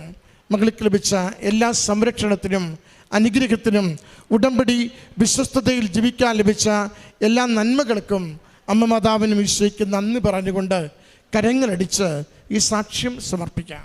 മാതാവിൻ്റെ പ്രത്യക്ഷത്തിൻ്റെ സാക്ഷിയാക്കി മാറ്റിയ എന്നെയും എൻ്റെ കുടുംബത്തിനെയും സാക്ഷ്യം സമർപ്പിക്കുന്നു. എൻ്റെ പേര് അഭിലാഷ് പോൾ ആൻഡ് ഞാൻ വരുന്നത് ഉദയംപേരിൽ നിന്ന് സെൻറ്റ് സെബാസ്റ്റ്യൻസ് ചർച്ചിൽ നിന്നാണ്. ഇതെൻ്റെ വൈഫ് റിൻസിമോൾ, ഇതെൻ്റെ മൂത്ത കൊച്ച് അറീന അഭിലാഷ് ആൻഡ് ഇതെൻ്റെ ഇളയ കൊച്ച് ആനി അഭിലാഷ് ആൻഡ്. ഞാൻ ആദ്യമായിട്ട് ഉടമ്പടി എടുത്തത് 1/7/2025 എൻ്റെ ഒന്നാമത്തെ സാക്ഷ്യം എന്ന് പറഞ്ഞാൽ എൻ്റെ മോൾക്കുണ്ടായ രോഗസൗഖ്യമാണ്. എൻ്റെ മോൾക്ക് ഒരു ദിവസം രാത്രി റൈറ്റ് ലെഗിൽ ഭയങ്കരമായിട്ട് വേദന വരെയും ഞങ്ങൾ ഓർത്ത് അത് അവളൊരു PT ക്കൊക്കെ പോയിട്ട് ഭയങ്കരമായിട്ട് ഇടയ്ക്ക് ഇങ്ങനെ വന്ന് പറയാറുണ്ട്, ഇങ്ങനെ വേദന ഉണ്ട് ഡാഡി, ഇങ്ങനെ ഭയങ്കരമായിട്ട് വേദന ഉണ്ട് നിന്ന് പറയാറുണ്ട്. അപ്പം എന്നാലും ചിലപ്പോൾ അത് വേദന മാറാറുണ്ട്. പക്ഷേ ഈ വേദന ഭയങ്കരമായിട്ട് കൂടുകയും അത് ഞങ്ങൾ പ്രാർത്ഥിച്ച് അത് അവൾ ഉറങ്ങിപ്പോയി. എന്നിട്ട് പിറ്റേ ദിവസം രാവിലെ എണീച്ചപ്പോൾ അത് ഒരു മുഴയായിട്ടാണ് വന്നത്. അപ്പോൾ ഞങ്ങൾ ചെറിയ മുഴയായിരുന്നു. അത് കഴിഞ്ഞിട്ട് പിന്നെ ഓരോ ദിവസം കഴിയുമ്പോഴും അത് വേദന കൂടുകയും ആ മുഴ വലുതായും വന്നു ചെയ്തു. അപ്പോൾ ഞങ്ങൾക്ക് ഭയങ്കര വിഷമമായി. ഞങ്ങൾ എന്നിട്ട് ഒരു പീഡിയാട്രിക്കിനെ കൊണ്ടേ കാണിക്കുകയും പീഡിയാട്രിക്ക് അത് സർജന് കൊടുക്കാൻ പറഞ്ഞു, അത് സർജറി ചെയ്യാൻ പറഞ്ഞു. അപ്പോൾ ഞങ്ങൾക്കത് സർജറി ചെയ്യാണ്ട് അതെങ്ങനെ മാറ്റാനായിരുന്നു താല്പര്യം. അപ്പോൾ അതുകൊണ്ട് ഞങ്ങൾ കൃപാസന മാതാവിൻ്റെ തൈലവും വിശുദ്ധ തൈലവും ഉപ്പും കൂടി ചാലിച്ച് അത് പുരട്ടി സായന പ്രാർത്ഥനയ്ക്ക് പുരട്ടി അത് പ്രാർത്ഥന പുരട്ടുകയും അതിൻ്റെ ഫലമായിട്ട് അത് പൂർണ്ണമായി മാറിക്കിട്ടി. അതിന് എൻ്റെ മാതാവിനും എൻ്റെ ഈശോയ്ക്കും 100,000 കോടി നന്ദി അർപ്പിക്കുന്നു. എൻ്റെ രണ്ടാമത്തെ സാക്ഷ്യം എന്ന് പറഞ്ഞാൽ ഞാൻ ഉപയോഗിച്ചിരുന്ന ഒരു വണ്ടിയാണ്. അപ്പോൾ വണ്ടി എപ്പോൾ നോക്കിയാലും കംപ്ലൈൻറ്റ്, അത് ഭയങ്കരമായിട്ട് മെയിൻ്റനൻസ് വർക്കും കൂടുതലും കാര്യങ്ങൾ ഭയങ്കരമായിട്ട് കാശ് ചിലവാകുകയും ചെയ്യുമായിരുന്നു. അപ്പോൾ ഞാനത് മാറി ഒരു വേറെ വണ്ടി നോക്കാമെന്ന് വിചാരിച്ചിട്ട് ഞാൻ ഒരു ഷോറൂമിലേക്ക് പോയി. ആ ഷോറൂമിൽ ഞാനിപ്പോൾ പോയിട്ട് ആ ഷോറൂമിൽ എനിക്ക് ഉദ്ദേശിച്ച വണ്ടി ഉണ്ടായിരുന്നു, പക്ഷെ അതെനിക്ക് മേടിക്കാൻ സാധിക്കണില്ല. എന്തൊരു ഫോഴ്സ് തന്നെ അത് വേണ്ട എന്ന് പറഞ്ഞിട്ട് അത് പറയും. ഞാൻ പുറത്തേക്ക് ഇറങ്ങി, ഞാനിപ്പോൾ എന്ത് ചെയ്യും, ഒരു വണ്ടി വേണമല്ലോ എന്ന് പറഞ്ഞിങ്ങനെ ആഗ്രഹിച്ചിരിക്കുന്ന സമയത്ത് അവിടെ ഒരു റഷ് ഏരിയ ആയിരുന്നു. അപ്പോൾ ആ റഷ് ഏരിയയിൽ ഒരു കൃപാസനം എന്ന് പറഞ്ഞ് എഴുതിയിരിക്കുന്ന ഒരു ഓട്ടോറിക്ഷ വരെയും ഒരു മാതാവിൻ്റെ കൃപാസന മാതാവിൻ്റെ രൂപമായിട്ടുള്ള ഓട്ടോറിക്ഷ വരും. അപ്പോൾ തന്നെ ഞാനത് ഉപേക്ഷിച്ച് വെച്ച ഒരു ഷോറൂമിൻ്റെ നമ്പർ എനിക്ക് മനസ്സിൽ തെളിഞ്ഞു വരെ ഞാൻ അവിടെ വിളിച്ച് ചോദിക്കുകയും അപ്പോൾ ഒരു മാഡം പറഞ്ഞു ഇങ്ങനെ ഒരു വണ്ടിയുണ്ട്, ബ്ലൂ കളറാണെന്നിങ്ങനെ പറയുകയും ചെയ്തു. അപ്പോൾ ഞാനപ്പോൾ എനിക്ക് മനസ്സിലായി അത് മാതാവ് ഞങ്ങൾക്കായിട്ട് മാറ്റി വെച്ച വണ്ടിയായിരിക്കും. ഞങ്ങൾ അവിടെ ഉടനെ ഓടിച്ചെന്ന് അവിടെ ചെല്ലുകയും ബ്ലൂ കളറല്ലാണ്ട് തന്നെ അവിടെ സിൽവർ ഗ്രേയും കൂടി അതിനകത്തുണ്ടായിരുന്നു. അപ്പോൾ എനിക്ക് മനസ്സിലായി അത് ഞങ്ങൾക്ക് വേണ്ടി മാറ്റി വെച്ചിരിക്കുന്ന ഒരു വണ്ടിയാണ്. അപ്പോൾ ഞങ്ങൾ ഉടനെ തന്നെ അത് ബുക്ക് ചെയ്യുകയും ഞങ്ങൾ ആ വണ്ടി സ്വന്തമാക്കുകയും ചെയ്തു. എൻ്റെ മൂന്നാമത്തെ സാക്ഷ്യം എന്ന് പറഞ്ഞാൽ ഈ മൂത്ത ആളുടെ ഒരു കൈ ചെയിൻ പോയതിനാണ്, ഗോൾഡ് ചെയിൻ. ഒരു ആക്ടിവിറ്റിക്ക് പോകായിരുന്നു. അപ്പോൾ ആക്ടിവിറ്റിക്ക് ഒരു 8 മണി തൊട്ട് 10 o'clock വരെ ആക്ടിവിറ്റി സ്കേറ്റിംഗ് ആണ്. അപ്പോൾ സ്കേറ്റിങ്ങിൽ ഇവള് പങ്കെടുത്ത് അത് തലേ ദിവസം ഒരു ഫംഗ്ഷൻ ഉണ്ടായിരുന്നു. അപ്പോൾ അത് കയ്യിൽ ഞാനൊരു ഗോൾഡ് ചെയിൻ ഇട്ട് കൊടുത്തിട്ടുണ്ടായിരുന്നു. അപ്പോൾ അത് ഞങ്ങൾ ഊരി വെക്കാൻ മറന്നു. ആക്ടിവിറ്റി ആയതുകൊണ്ട് ഊരി വെക്കണ്ടായിരുന്നു, പക്ഷേ ഞങ്ങളത് ഊരി വെക്കാൻ മറന്നുപോയി. വൈഫും ഊരി വെക്കാൻ മറന്നുപോയി. അത് വൈഫിന് കാലത്ത് മോർണിംഗ് ഡ്യൂട്ടി ഉള്ളതുകൊണ്ട്, ഒരു നേഴ്സായതുകൊണ്ട് മോർണിംഗ് ഡ്യൂട്ടിക്ക് അവൾ പോവുകയും ചെയ്തു. അത് മറന്നുപോയി. അപ്പം ഞങ്ങളത് ശ്രദ്ധിച്ചില്ല. അപ്പോൾ അവൾ തിരിച്ചു വന്നു കഴിഞ്ഞിട്ട് പിന്നെ അത് കഴിഞ്ഞിട്ട് പിന്നെ ഉച്ച കഴിഞ്ഞിട്ട് 3 മണിക്ക് പിന്നെ ഞങ്ങൾക്ക് കുടുംബയോഗത്തിൻ്റെ ഒരു വാർഷികത്തിൻ്റെ ഒരു ഡാൻസ് പ്രാക്ടീസ് ഉണ്ടായിരുന്നു ഇവൾക്ക്. അങ്ങനെ ഡാൻസ് പ്രാക്ടീസിന് 2 കിലോമീറ്റർ അപ്പുറത്തെ ഒരു വീട്ടിലേക്ക് പോയി അവിടെ അത് കഴിഞ്ഞ് തിരിച്ചു വരികയും ചെയ്തു. അപ്പോഴാണ് വൈഫ് ഡ്യൂട്ടി കഴിഞ്ഞ് വീട്ടിലേക്ക് വരികയും വീട്ടിൽ വന്ന് ഇങ്ങനെ ചായ കുടിക്കുന്ന സമയത്താണ് അവൾ കയ്യിൽ ശ്രദ്ധിച്ചപ്പോൾ ചെയിൻ കാണാണ്ടായി. അപ്പോഴാണ് ഞങ്ങൾ ശ്രദ്ധിക്കുന്നത് കയ്യിൽ ചെയിൻ ഉണ്ടായിരുന്നല്ലോ, അതെവിടെ പോയി. അങ്ങനെ ഞങ്ങൾ എല്ലാം അന്വേഷണമായി. ലാസ്റ്റ് ആ വീട്ടിൽ പോയി അന്വേഷിക്കുമ്പോൾ അവിടെ ഒന്നുമില്ല. പിന്നെ റോഡുകളിൽ അന്വേഷിച്ച്. പിന്നെയാണ് ഞങ്ങൾ ആലോചിച്ച് ഇതേ കാലത്ത് സ്കേറ്റിങ്ങിന് പോയായിരുന്നല്ലോ, അങ്ങനെ ആ സ്റ്റേറ്റിൽ സ്കൂളിൽ പോയി അന്വേഷിക്കുകയും അത് റഷ്യുള്ള ഏരിയയാണ്, അവിടെ കൂടുതൽ ആൾക്കാർ വന്ന് പാർക്ക് ചെയ്യാറുണ്ട് ആ ഒരു വോളിബോൾ കോർട്ടിൽ. അപ്പോൾ അവിടെ ചെന്ന് നോക്കുകയും അവിടെ ആ ചെയിൻ കണ്ടെത്താൻ സാധിച്ചു. മാതാവിന് അത് ഞങ്ങൾക്ക് വേണ്ടി മാത്രമായിട്ടാണ്, അല്ലെങ്കിൽ അത്ര റഷുള്ള ഏരിയയിൽ അതങ്ങനെ കിട്ടാൻ ചാൻസ് ഇല്ല. പക്ഷേ ഞങ്ങൾക്ക് തന്നെയാണ് അത് തിരിച്ച് തന്നെയും കൃപാസന മാതാവിനും ഈശോപ്പക്കും 100,000 നന്ദി അർപ്പിക്കുന്നു. എൻ്റെ 4ാമത്തെ സാക്ഷി എന്ന് പറയാൻ, ഞാൻ പത്രവിതരണത്തിനായി ഞാൻ വീടുകളിലാണ് കൂടുതലും കൊടുക്കാറുള്ളത്. അപ്പോൾ അങ്ങനെ ഞാൻ ഒരു വീട്ടിൽ പോയപ്പോൾ ഒരു 500 മീറ്റർ ഉള്ളിലാണ് ഒരു വീട്, 500 മീറ്റർ മെയിൻ റോഡിൻ്റെ ഉള്ളിലേക്കുള്ള ഒരു വീട്ടിലാണ് ഒരു വീട്ടിൽ കൊടുക്കാൻ വേണ്ടി പോയപ്പോൾ. അപ്പോൾ തൊട്ടപ്പുറത്ത് കുറച്ച് 4-5 വീടുണ്ടായിരുന്നു. അപ്പോൾ അത് അവിടെയും കൂടി കൊടുത്തിട്ട് ഈ വീട്ടിലേക്ക് വരാമെന്ന് വിചാരിച്ചിട്ട് ഞാൻ അങ്ങനെ കൊടുത്തിട്ട് തിരിച്ച് ഈ വീട്ടിലേക്ക് കയറി ആ വീടിൻ്റെ ആ വാതിൽക്ക് വരെ എത്താറായപ്പോൾ അമ്മൂമ്മ ഉണ്ടായിരുന്നു. അമ്മൂമ്മക്ക് പത്രം കൊടുക്കുമ്പോൾ അമ്മൂമ്മ പേടിച്ചിട്ട് പറഞ്ഞു, മോനെ പുറകിലേക്ക് ഇന്ന് പറയലും. ബാക്കിലേക്ക് തിരിഞ്ഞു നോക്കിയപ്പോൾ വലിയ പട്ടി എൻ്റെ മേത്തേക്ക് വന്ന് ഇങ്ങനെ കയറി നിന്നു, നെഞ്ചത്തിങ്ങനെ ചവിട്ടി കയറി നിന്നു. അപ്പോൾ ഞാൻ പേടിച്ചു പോയി. മാതാവ്, ഞാൻ കണ്ണടിച്ച് പ്രാർത്ഥിച്ചു, മാതാവ് എനിക്കൊരു അബദ്ധം വരുത്തരുത്, ഈ പട്ടിയിൽ നിന്ന് എന്നെ രക്ഷിക്കണമേ മാതാവ് ഇങ്ങനെ പറയും. ആ പട്ടി എന്നെ മൊത്തത്തിൽ ഇങ്ങനെ നോക്കിയിട്ട് താഴത്തേക്ക് പോയി. പിന്നെ ലാസ്റ്റ് അമ്മൂമ്മയുടെ അടുത്ത് പോയിരിക്കുകയും ചെയ്തു. അമ്മൂമ്മ പറഞ്ഞു, ഞാൻ പറഞ്ഞു ഈ പട്ടീനെ ഒന്ന് കെട്ടാമോ എന്ന് ചോദിച്ചപ്പോൾ പറഞ്ഞു, മാതാവ് എനിക്കറിയാൻ പാടില്ല മോനെ, ഇത് ഭയങ്കര കടിക്കണ പട്ടിയാണ്, മോനൊന്നും അനങ്ങരുതെന്ന് പറഞ്ഞാൽ എനിക്ക് എൻ്റെ മാതാവിൻ്റെ കൂടെ ഉണ്ട്, ഈ പട്ടിയൊന്നും എന്നെ ഒന്നും ചെയ്യില്ല എന്ന് പറഞ്ഞിട്ട് ഞാൻ മാതാവിൻ്റെ പത്രം കൊടുത്തു. അവരുടെ എല്ലാ കാര്യങ്ങളും മാതാവിനെക്കുറിച്ച് പറയുകയും ചെയ്തു. അത് കഴിഞ്ഞിട്ട് ഞാൻ തിരിച്ചു പോവുകയും ചെയ്തു. ഈ പട്ടി അവിടെ നിന്ന് അനങ്ങിയിട്ടേ ഇല്ല. ലാസ്റ്റ് ഞാൻ ഇവിടെ വരും, പുറത്തേക്ക് വരും. അപ്പം ഞാൻ കൂടുതൽ പോകുമ്പോൾ ഫാമിലി ആയിട്ടാണ് പോകാറുള്ളത്. അപ്പം ഈ മെയിൻ റോഡിൽ എൻ്റെ വൈഫും ഇളയ കൊച്ചും ഉണ്ടായിരുന്നു. മൂത്ത ആൾക്കാർക്ക് ക്ലാസ് ഉണ്ടായിരുന്നു. അപ്പോൾ എൻ്റെ വൈറ്റ് ഷർട്ടായിരുന്നു. അപ്പോൾ വൈറ്റ് ഷർട്ടിൽ നിറച്ചിങ്ങനെ ചെളിയായിട്ടുണ്ടായിരുന്നു പട്ടി കയറിയിട്ട്. അപ്പോൾ വൈഫ് ചോദിച്ചിരുന്നാണ് ഇങ്ങനെ ചേട്ടാ ഇതിന് മേത്ത് ഇങ്ങനെ ചെളിയെന്ന് പറഞ്ഞു. ഞാൻ പറഞ്ഞു പട്ടി ഇങ്ങനെ കയറി വന്നപ്പോൾ അയ്യോ പട്ടി വല്ലതും കടിച്ചോ. പക്ഷേ മാതാവിൻ്റെ ഇതിൽ പട്ടിയൊന്നും എന്നെ ഒന്നും ചെയ്തില്ല. അപ്പോൾ അങ്ങനെ ഒരു വലിയൊരു അനുഗ്രഹത്തിന് എന്നെ രക്ഷപ്പെടുത്തി. മാതാവിനും തിരുവാനും 100,000 കൂടി നന്ദി ഉറപ്പിക്കുന്നു. കാരുണ്യ പ്രവർത്തികളായിട്ട് കൂടുതലും ഞാൻ അച്ഛൻ്റെ ചൊവ്വാഴ്ചകളിലെ ധ്യാനം കാണാറുണ്ട്, അത് ഷെയർ ചെയ്യാറുണ്ട്. സാക്ഷ്യങ്ങൾ കാണാറുണ്ട്, അത് ഷെയർ ചെയ്യാറുണ്ട്. പിന്നെ മോർണിംഗ് ഡെയിലി പ്രേയർ കാണാറുണ്ട്. പിന്നെ വീടുകളിലാണ് കൂടുതലും പത്രം വിതരണം ചെയ്യാൻ പോകാറുള്ളത്. പിന്നെ ഓട്ടോ സ്റ്റാൻഡിൽ പോകാറുണ്ട്, ബസ് സ്റ്റാൻഡിൽ പത്രം വിതരണം ചെയ്യാറുണ്ട്. പിന്നെ ആത്മീയ ജീവിതത്തിൽ ഞാൻ എല്ലാ ദിവസവും ബൈബിൾ വായിക്കാറുണ്ട്. 20 മിനിറ്റ് അതിൽ കൂടുതലും. ചിലപ്പോൾ ഓഫീസ് വർക്കുകളുണ്ട്, ചിലപ്പോൾ കൂടുതലും സമയം കിട്ടാറില്ല. എന്നാലും എനിക്ക് സെൽഫ് പ്രെയർ നടത്താറുണ്ട്. പിന്നെ 7 മണിക്കത്തെ പ്രാർത്ഥനയിൽ, കുടുംബ പ്രാർത്ഥനകളിൽ മുഴുവനായിട്ട് സംഭവിക്കാറുണ്ട്. പിന്നെ സൺഡേയിൽ മാസിന് കൂടാറുണ്ട്. പിന്നെ 2 ആഴ്ച കൂടുമ്പോൾ കുമ്പസാരിക്കാറുണ്ട്. പിന്നെ കാരുണ്യ പ്രവൃത്തിയായിട്ട് ഈ ഭക്ഷണം പൊതിച്ചോറായിട്ട് വഴിയരിയിലുള്ള ആൾക്കാർക്ക് ഡിസ്ട്രിബ്യൂട്ട് ചെയ്യാറുണ്ട്. പിന്നെ ആവശ്യമുള്ള വീടുകളിൽ ഞങ്ങൾ ഇങ്ങനെ പത്രം കൊടുക്കാൻ വേണ്ടി പോകുമ്പോൾ ചിലപ്പോൾ കഷ്ടതയൊക്കെ കുറേ പേരുണ്ടാവും. അപ്പോൾ അങ്ങനെ അവരുടെ വീടുകളിൽ അവർക്ക് ഒരാഴ്ചത്തേക്കുള്ള ഭക്ഷണ സാധനങ്ങളൊക്കെ മേടിച്ച് കൊടുക്കാറുണ്ട്. ഇത്രയധികം അനുഗ്രഹം ചെയ്തു തന്ന എൻ്റെ കൃപാസന മാതാവിനും ഈശോപ്പയ്ക്കും 100,000 കോടി നന്ദി അർപ്പിക്കുന്നു. അമ്മയെപ്പോലെ ഞാൻ നിന്നെ ആശ്വസിപ്പിക്കും. യെശയ്യാ പ്രവാചകന്റെ പുസ്തകം 66-ാം അധ്യായം 13-ാം വചനം. നമ്മുടെ ജീവിത സാഹചര്യങ്ങൾ ഏതൊക്കെയായാലും അമ്മയുടെ അടുത്ത് ഓടിയെത്തുന്ന പോലെ കൃപാസനം അമ്മയുടെ സന്നിധിയിലെത്തി കണ്ണീരോടെ പ്രാർത്ഥിക്കുമ്പോൾ അമ്മ നമുക്ക് ആശ്വാസം നൽകുന്നു. അമ്മ നമ്മെ ഈശോയുടെ അടുക്കിലേക്ക് കൊണ്ടുപോകുന്നു. യോഹന്നാന്റെ സുവിശേഷം 2:5 പറയുന്നു, അവൻ നിങ്ങളോട് പറയുന്നത് ചെയ്യുവിൻ എന്നാണ്. ഉടമ്പടി നമ്മെ വിളിക്കുന്നതും അതിന് തന്നെയാണ്. ഉടമ്പടിയിൽ നമ്മുടെ വേദനകളും പ്രശ്നങ്ങളും ദൈവത്തിന് സമർപ്പിക്കുമ്പോൾ ദൈവം ഒരമ്മയെപ്പോലെ നമ്മെ ആശ്വസിപ്പിക്കുകയാണ്. ഉടമ്പടിയിൽ വിശ്വസ്തരായി തുടരുമ്പോൾ ദൈവത്തിൻ്റെ സാന്നിധ്യവും സമാധാനവും രോഗസൗഖ്യവും എല്ലാം നമ്മിൽ നിറയുകയാണ്. അഭിലാഷ് പോൾ എന്ന മകൻ്റെ സാക്ഷ്യത്തിലും ഈശോയും അമ്മയുടെയും ഒരു വലിയ അനുഗ്രഹവും ആശ്വാസവുമാണ് ഈ മകൻ നമ്മളോട് സാക്ഷ്യപ്പെടുത്തിയത്. അതായത് മകളുടെ വലത് കാലിൽ ആങ്കിളിൽ ഒരു മുഴയുണ്ടായിരുന്നു. ഡോക്ടർ സർജറിയാണ് സജസ്റ്റ് ചെയ്തത്. പക്ഷെങ്കിൽ പരിശുദ്ധ ഇവിടെ വന്ന് ഉടമ്പടി എടുത്തതിൻ്റെ ഫലമായിട്ടും ഉടമ്പടി വസ്തുക്കളായ ഉടമ്പടി തൈലവും ഉപ്പും വിശ്വാസ പ്രമാണം ചൊല്ലി പ്രാർത്ഥിച്ചതിൻ്റെ ഫലമായിട്ട് സർജറി കൂടാതെ മകൾക്ക് രോഗസൗഖ്യം ലഭിച്ചു എന്ന് സാക്ഷ്യപ്പെടുത്തുന്നു.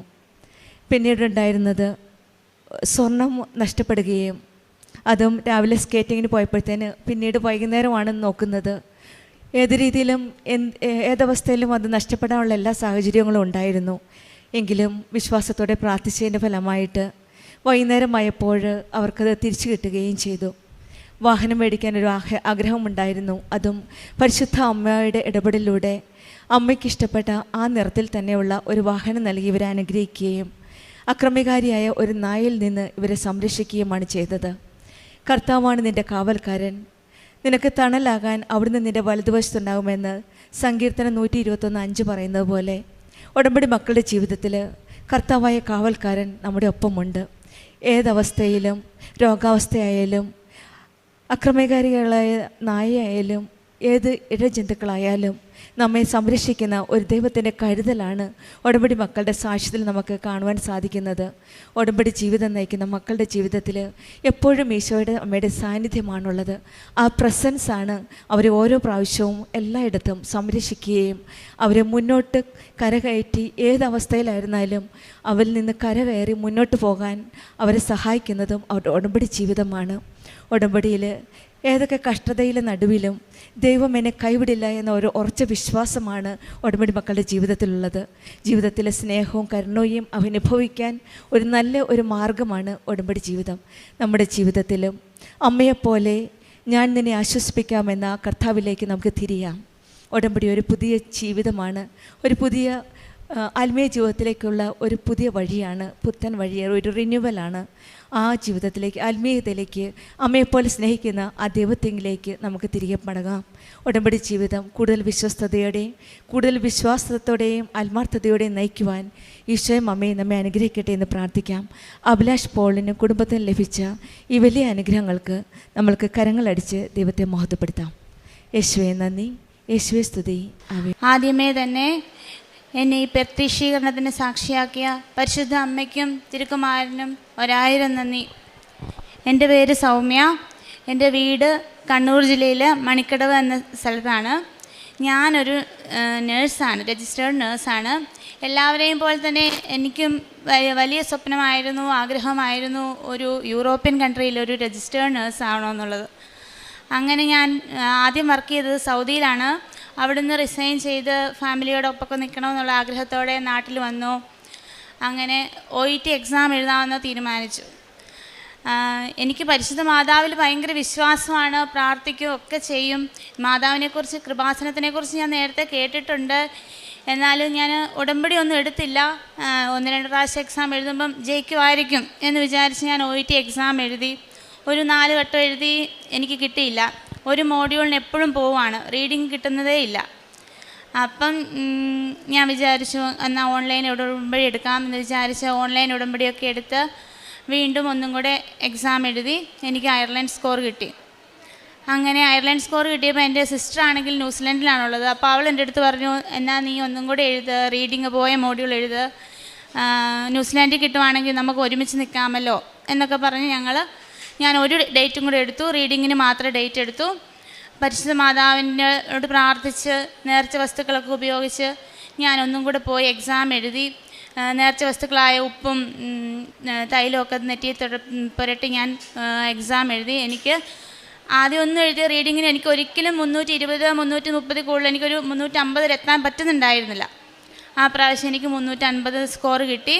അങ്ങനെ ന്യൂസിലാൻഡ് പ്രോസസ്സിങ് സ്റ്റാർട്ട് ചെയ്തു. അതും കുറേ ഡിലേ ആയി. ഒരു 1.5 വർഷത്തെ കാത്തിരിപ്പിന് ശേഷം ന്യൂസിലാൻഡിന് പോകാൻ സാധിച്ചു. വിസയൊക്കെ കിട്ടി ന്യൂസിലാൻഡിന് പോവുകയാണ്. അപ്പം സിസ്റ്റർ അവിടെ ഉണ്ടല്ലോ, അപ്പോൾ പിന്നെ അവിടെ സെറ്റിലാവാം എന്നുള്ള ആഗ്രഹത്തോടെ ന്യൂസിലാൻഡിന് പോയി.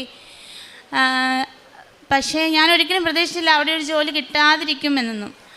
എന്നിട്ട് അപ്പോഴും ഞാൻ പ്രാർത്ഥിക്കുന്നുണ്ട്. ന്യൂസിലാൻഡ് രജിസ്ട്രേഷൻ കിട്ടി, അപ്ലൈ ചെയ്തു, എല്ലാം റിജക്ഷനാണ്. എൻ്റെ മനസ്സിൽ ഒരിക്കലും ഒരാഗ്രഹം ഉണ്ടായിരുന്നില്ല ഞാൻ ഓസ്ട്രേലിയക്ക് പോകണമെന്നോ ഒന്നും എൻ്റെ മനസ്സിൽ ഒരിക്കലും ഒരാഗ്രഹം തോന്നിയിട്ടേ ഇല്ല. അപ്പം ഇങ്ങനെ റിജക്ഷൻ വന്നപ്പോൾ തന്നെ എല്ലാവരും പറഞ്ഞു, എന്നാൽ ഇത്ര ആയില്ലേ, ഓസ്ട്രേലിയക്കൊക്കെ അപ്ലൈ നോക്കാമെന്ന് പറഞ്ഞു. അങ്ങനെ ഞാൻ മാതാവിനോട് പ്രാർത്ഥിച്ച് നേർച്ച വസ്തുക്കളൊക്കെ ഉപയോഗിച്ച് ഓസ്ട്രേലിയക്കുള്ള ആപ്ലിക്കേഷൻ സബ്മിറ്റ് ചെയ്യാൻ തുടങ്ങി. ഒരുപാട് ആപ്ലിക്കേഷൻ ഒന്നും സബ്മിറ്റ് ചെയ്യാതെ തന്നെ എനിക്കൊരു ഇൻ്റർവ്യൂ ലിങ്ക് വന്നു. അപ്പോൾ ഇൻ്റർവ്യൂ ലിങ്ക് വന്നപ്പോഴത്തേനും പേടിയായി. ദൈവമേ, അവരുടെ ആക്സെൻറ്റ് പ്രൊനൗൺസിയേഷനൊക്കെ മനസ്സിലാവുമോ, എങ്ങനെയായിരിക്കും, പേടിച്ച് ലാപ്ടോപ്പൊക്കെ ഓണാക്കി ഞാൻ മാതാവിൻ്റെ കാശുരൂപം എടുത്ത് കൈ പിടിച്ചു. നെറ്റിയിൽ തൈലം പുരട്ടി, ചെവിയിൽ തൈലം പുരട്ടി ഇൻ്റർവ്യൂ സ്റ്റാർട്ട് ചെയ്തു. ഇൻ്റർവ്യൂ സ്റ്റാർട്ട് ചെയ്തതേ 2 ബ്ലൂ സ്ക്രബ് സ്യൂട്ടൊക്കെ ഇട്ട നല്ല അവിടുത്തെ മാനേജേഴ്സ് ആയിരുന്നു ഇൻ്റർവ്യൂ എനിക്ക് എടുത്തത്. ആദ്യം പ്രൊഫഷൻ ബേസ്ഡ് ആയ ക്വസ്റ്റ്യനൊക്കെ ചോദിച്ചു, എനിക്ക് ആൻസറൊക്കെ പറയാൻ പറ്റി. പിന്നെ അവർ കുറേ നേരം കാഷ്വലായിട്ട് സംസാരിച്ചു, ഭയങ്കര കൂളായിട്ട് സംസാരിച്ചു. അത് അപ്പുറത്തെ മുറിയിൽ നിന്ന് എൻ്റെ സിസ്റ്റർ കേട്ടനോട് ചോദിച്ചു, ഇത് ഇൻ്റർവ്യൂ ആയിരുന്നോ അതോ നിങ്ങൾ സംസാരിക്കുമായിരുന്നോ എന്ന്. എനിക്ക് നല്ല കോൺഫിഡൻറ്റ് കിട്ടി അവരുടെ ഇതിൽ നിന്ന്. പരിശുദ്ധ അമ്മ അപ്പം എനിക്ക് മനസ്സിലായി, ഇതെന്നെ മാതാവാണ് എനിക്ക് ഈ ഇൻ്റർവ്യൂ നടത്തുന്നത്, മാതാവിൻ്റെ കൃപ കൊണ്ട് മാത്രമാണ് എനിക്ക് ഇത്രയും നന്നായിട്ട് ആൻസർ ചെയ്യാൻ പറ്റിയതെന്ന്. അങ്ങനെ ആ ഇൻ്റർവ്യൂ കഴിഞ്ഞു. അവരെൻ്റെ അടുത്ത് പറഞ്ഞു, നിങ്ങൾക്ക് ഉള്ള ഓഫർ ലെറ്ററൊക്കെ അയച്ചേക്കാം എന്ന് പറഞ്ഞ് അങ്ങനെ ഞാൻ ജനുവരിയിൽ വീട്ടിലേക്ക് തിരിച്ചു പോന്നു. ന്യൂസിലാൻഡിൽ നിന്ന് തിരിച്ച് നാട്ടിലെത്തി ഞാനിങ്ങനെ ഓഫർ ലെറ്ററിന് വേണ്ടി വെയിറ്റ് ചെയ്തിരിക്കുക. എനിക്ക് മാത്രം ഓഫർ ലെറ്റർ വരുന്നില്ല, അവിടെയും തടസ്സം. അപ്പം ഞാൻ എൻ്റെ ഉടമ്പടി പുതുക്കിയിട്ടുണ്ടായില്ല. ആദ്യം ഉടമ്പടി എടുത്തത് നവംബർ 2023 ഉടമ്പടി 3 മാസം ഞാൻ നന്നായിട്ട് തന്നെ പാലിച്ചു. പിന്നെ ഞാൻ ഉടമ്പടി പുതുക്കാൻ വന്നില്ല. അന്നപ്പോൾ എനിക്ക് എൻ്റെ മനസ്സിൽ നിന്നൊരു തോന്നൽ, ദൈവം ഇനി ഞാൻ ഉടമ്പടി പുതുക്കാത്തതുകൊണ്ടാണോ എനിക്ക് ഓഫർ ലെറ്റർ വരാത്തതെന്ന്. അങ്ങനെ ഞാൻ വിചാരിച്ചു, എന്നാൽ അടുത്ത ദിവസം തന്നെ പോയി ഉടമ്പടി പുതുക്കിയേക്കാമെന്ന് വിചാരിച്ച് ഫെബ്രുവരി മാസം 17-ാം തീയതി ഇവിടെ വന്നു. അങ്ങനെ വിളിച്ച് വണ്ടി ബുക്ക് ചെയ്തപ്പോൾ അന്ന് തന്നെ എനിക്ക് ഓഫർ ലെറ്റർ വന്നു.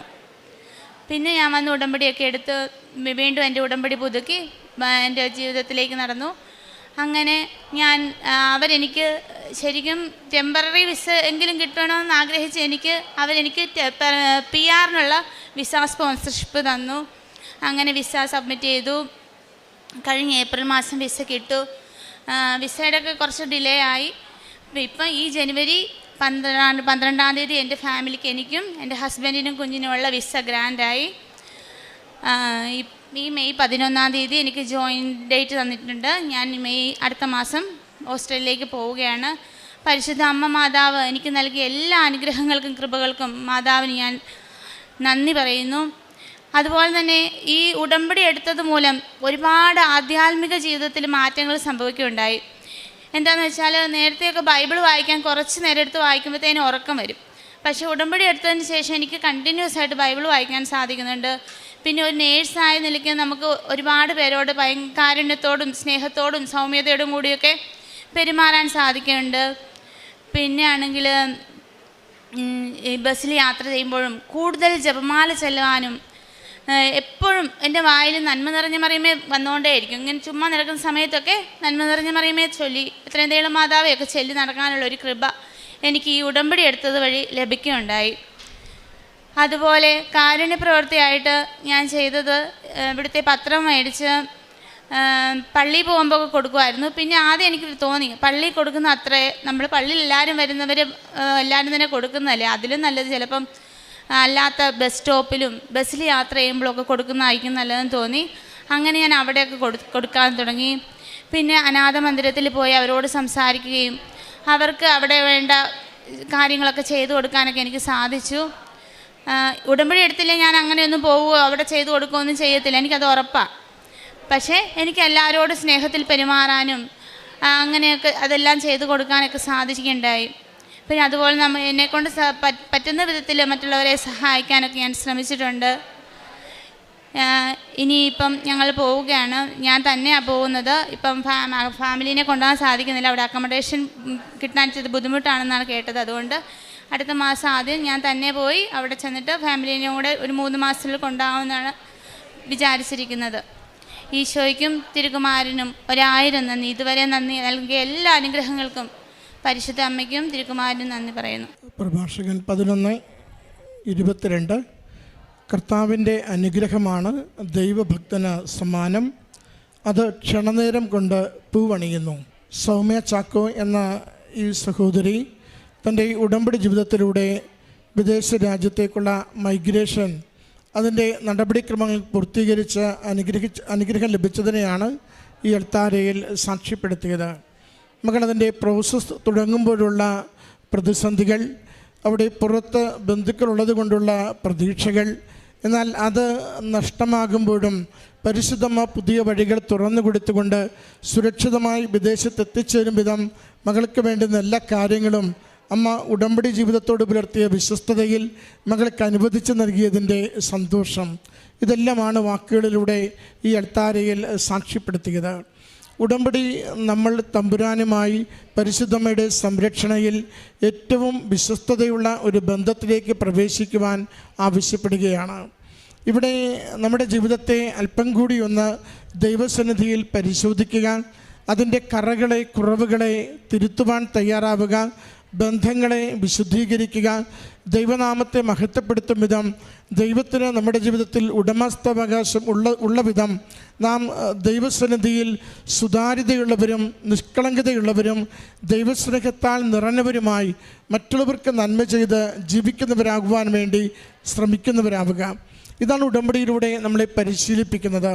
നമുക്ക് ഉടമ്പടി ജീവിതത്തിൻ്റെ ആത്യന്തിക ലക്ഷ്യം നിത്യജീവിതത്തിലേക്കുള്ള യാത്രയാണ്. ആ നിത്യതയ്ക്ക് വേണ്ടി നമ്മുടെ ആത്മാവിനെ രൂപപ്പെടുത്തി ഒരുക്കുക എന്നതാണ് ഉടമ്പടി ജീവിതത്തിൻ്റെ അടിസ്ഥാന ആത്യന്തിക ലക്ഷ്യമെന്ന് പറയുന്നത്. എന്നാൽ ഈ ലോക ജീവിതത്തിൽ ഒത്തിരി കാര്യങ്ങൾ നമുക്ക് ആവശ്യങ്ങളായിട്ടുണ്ട്.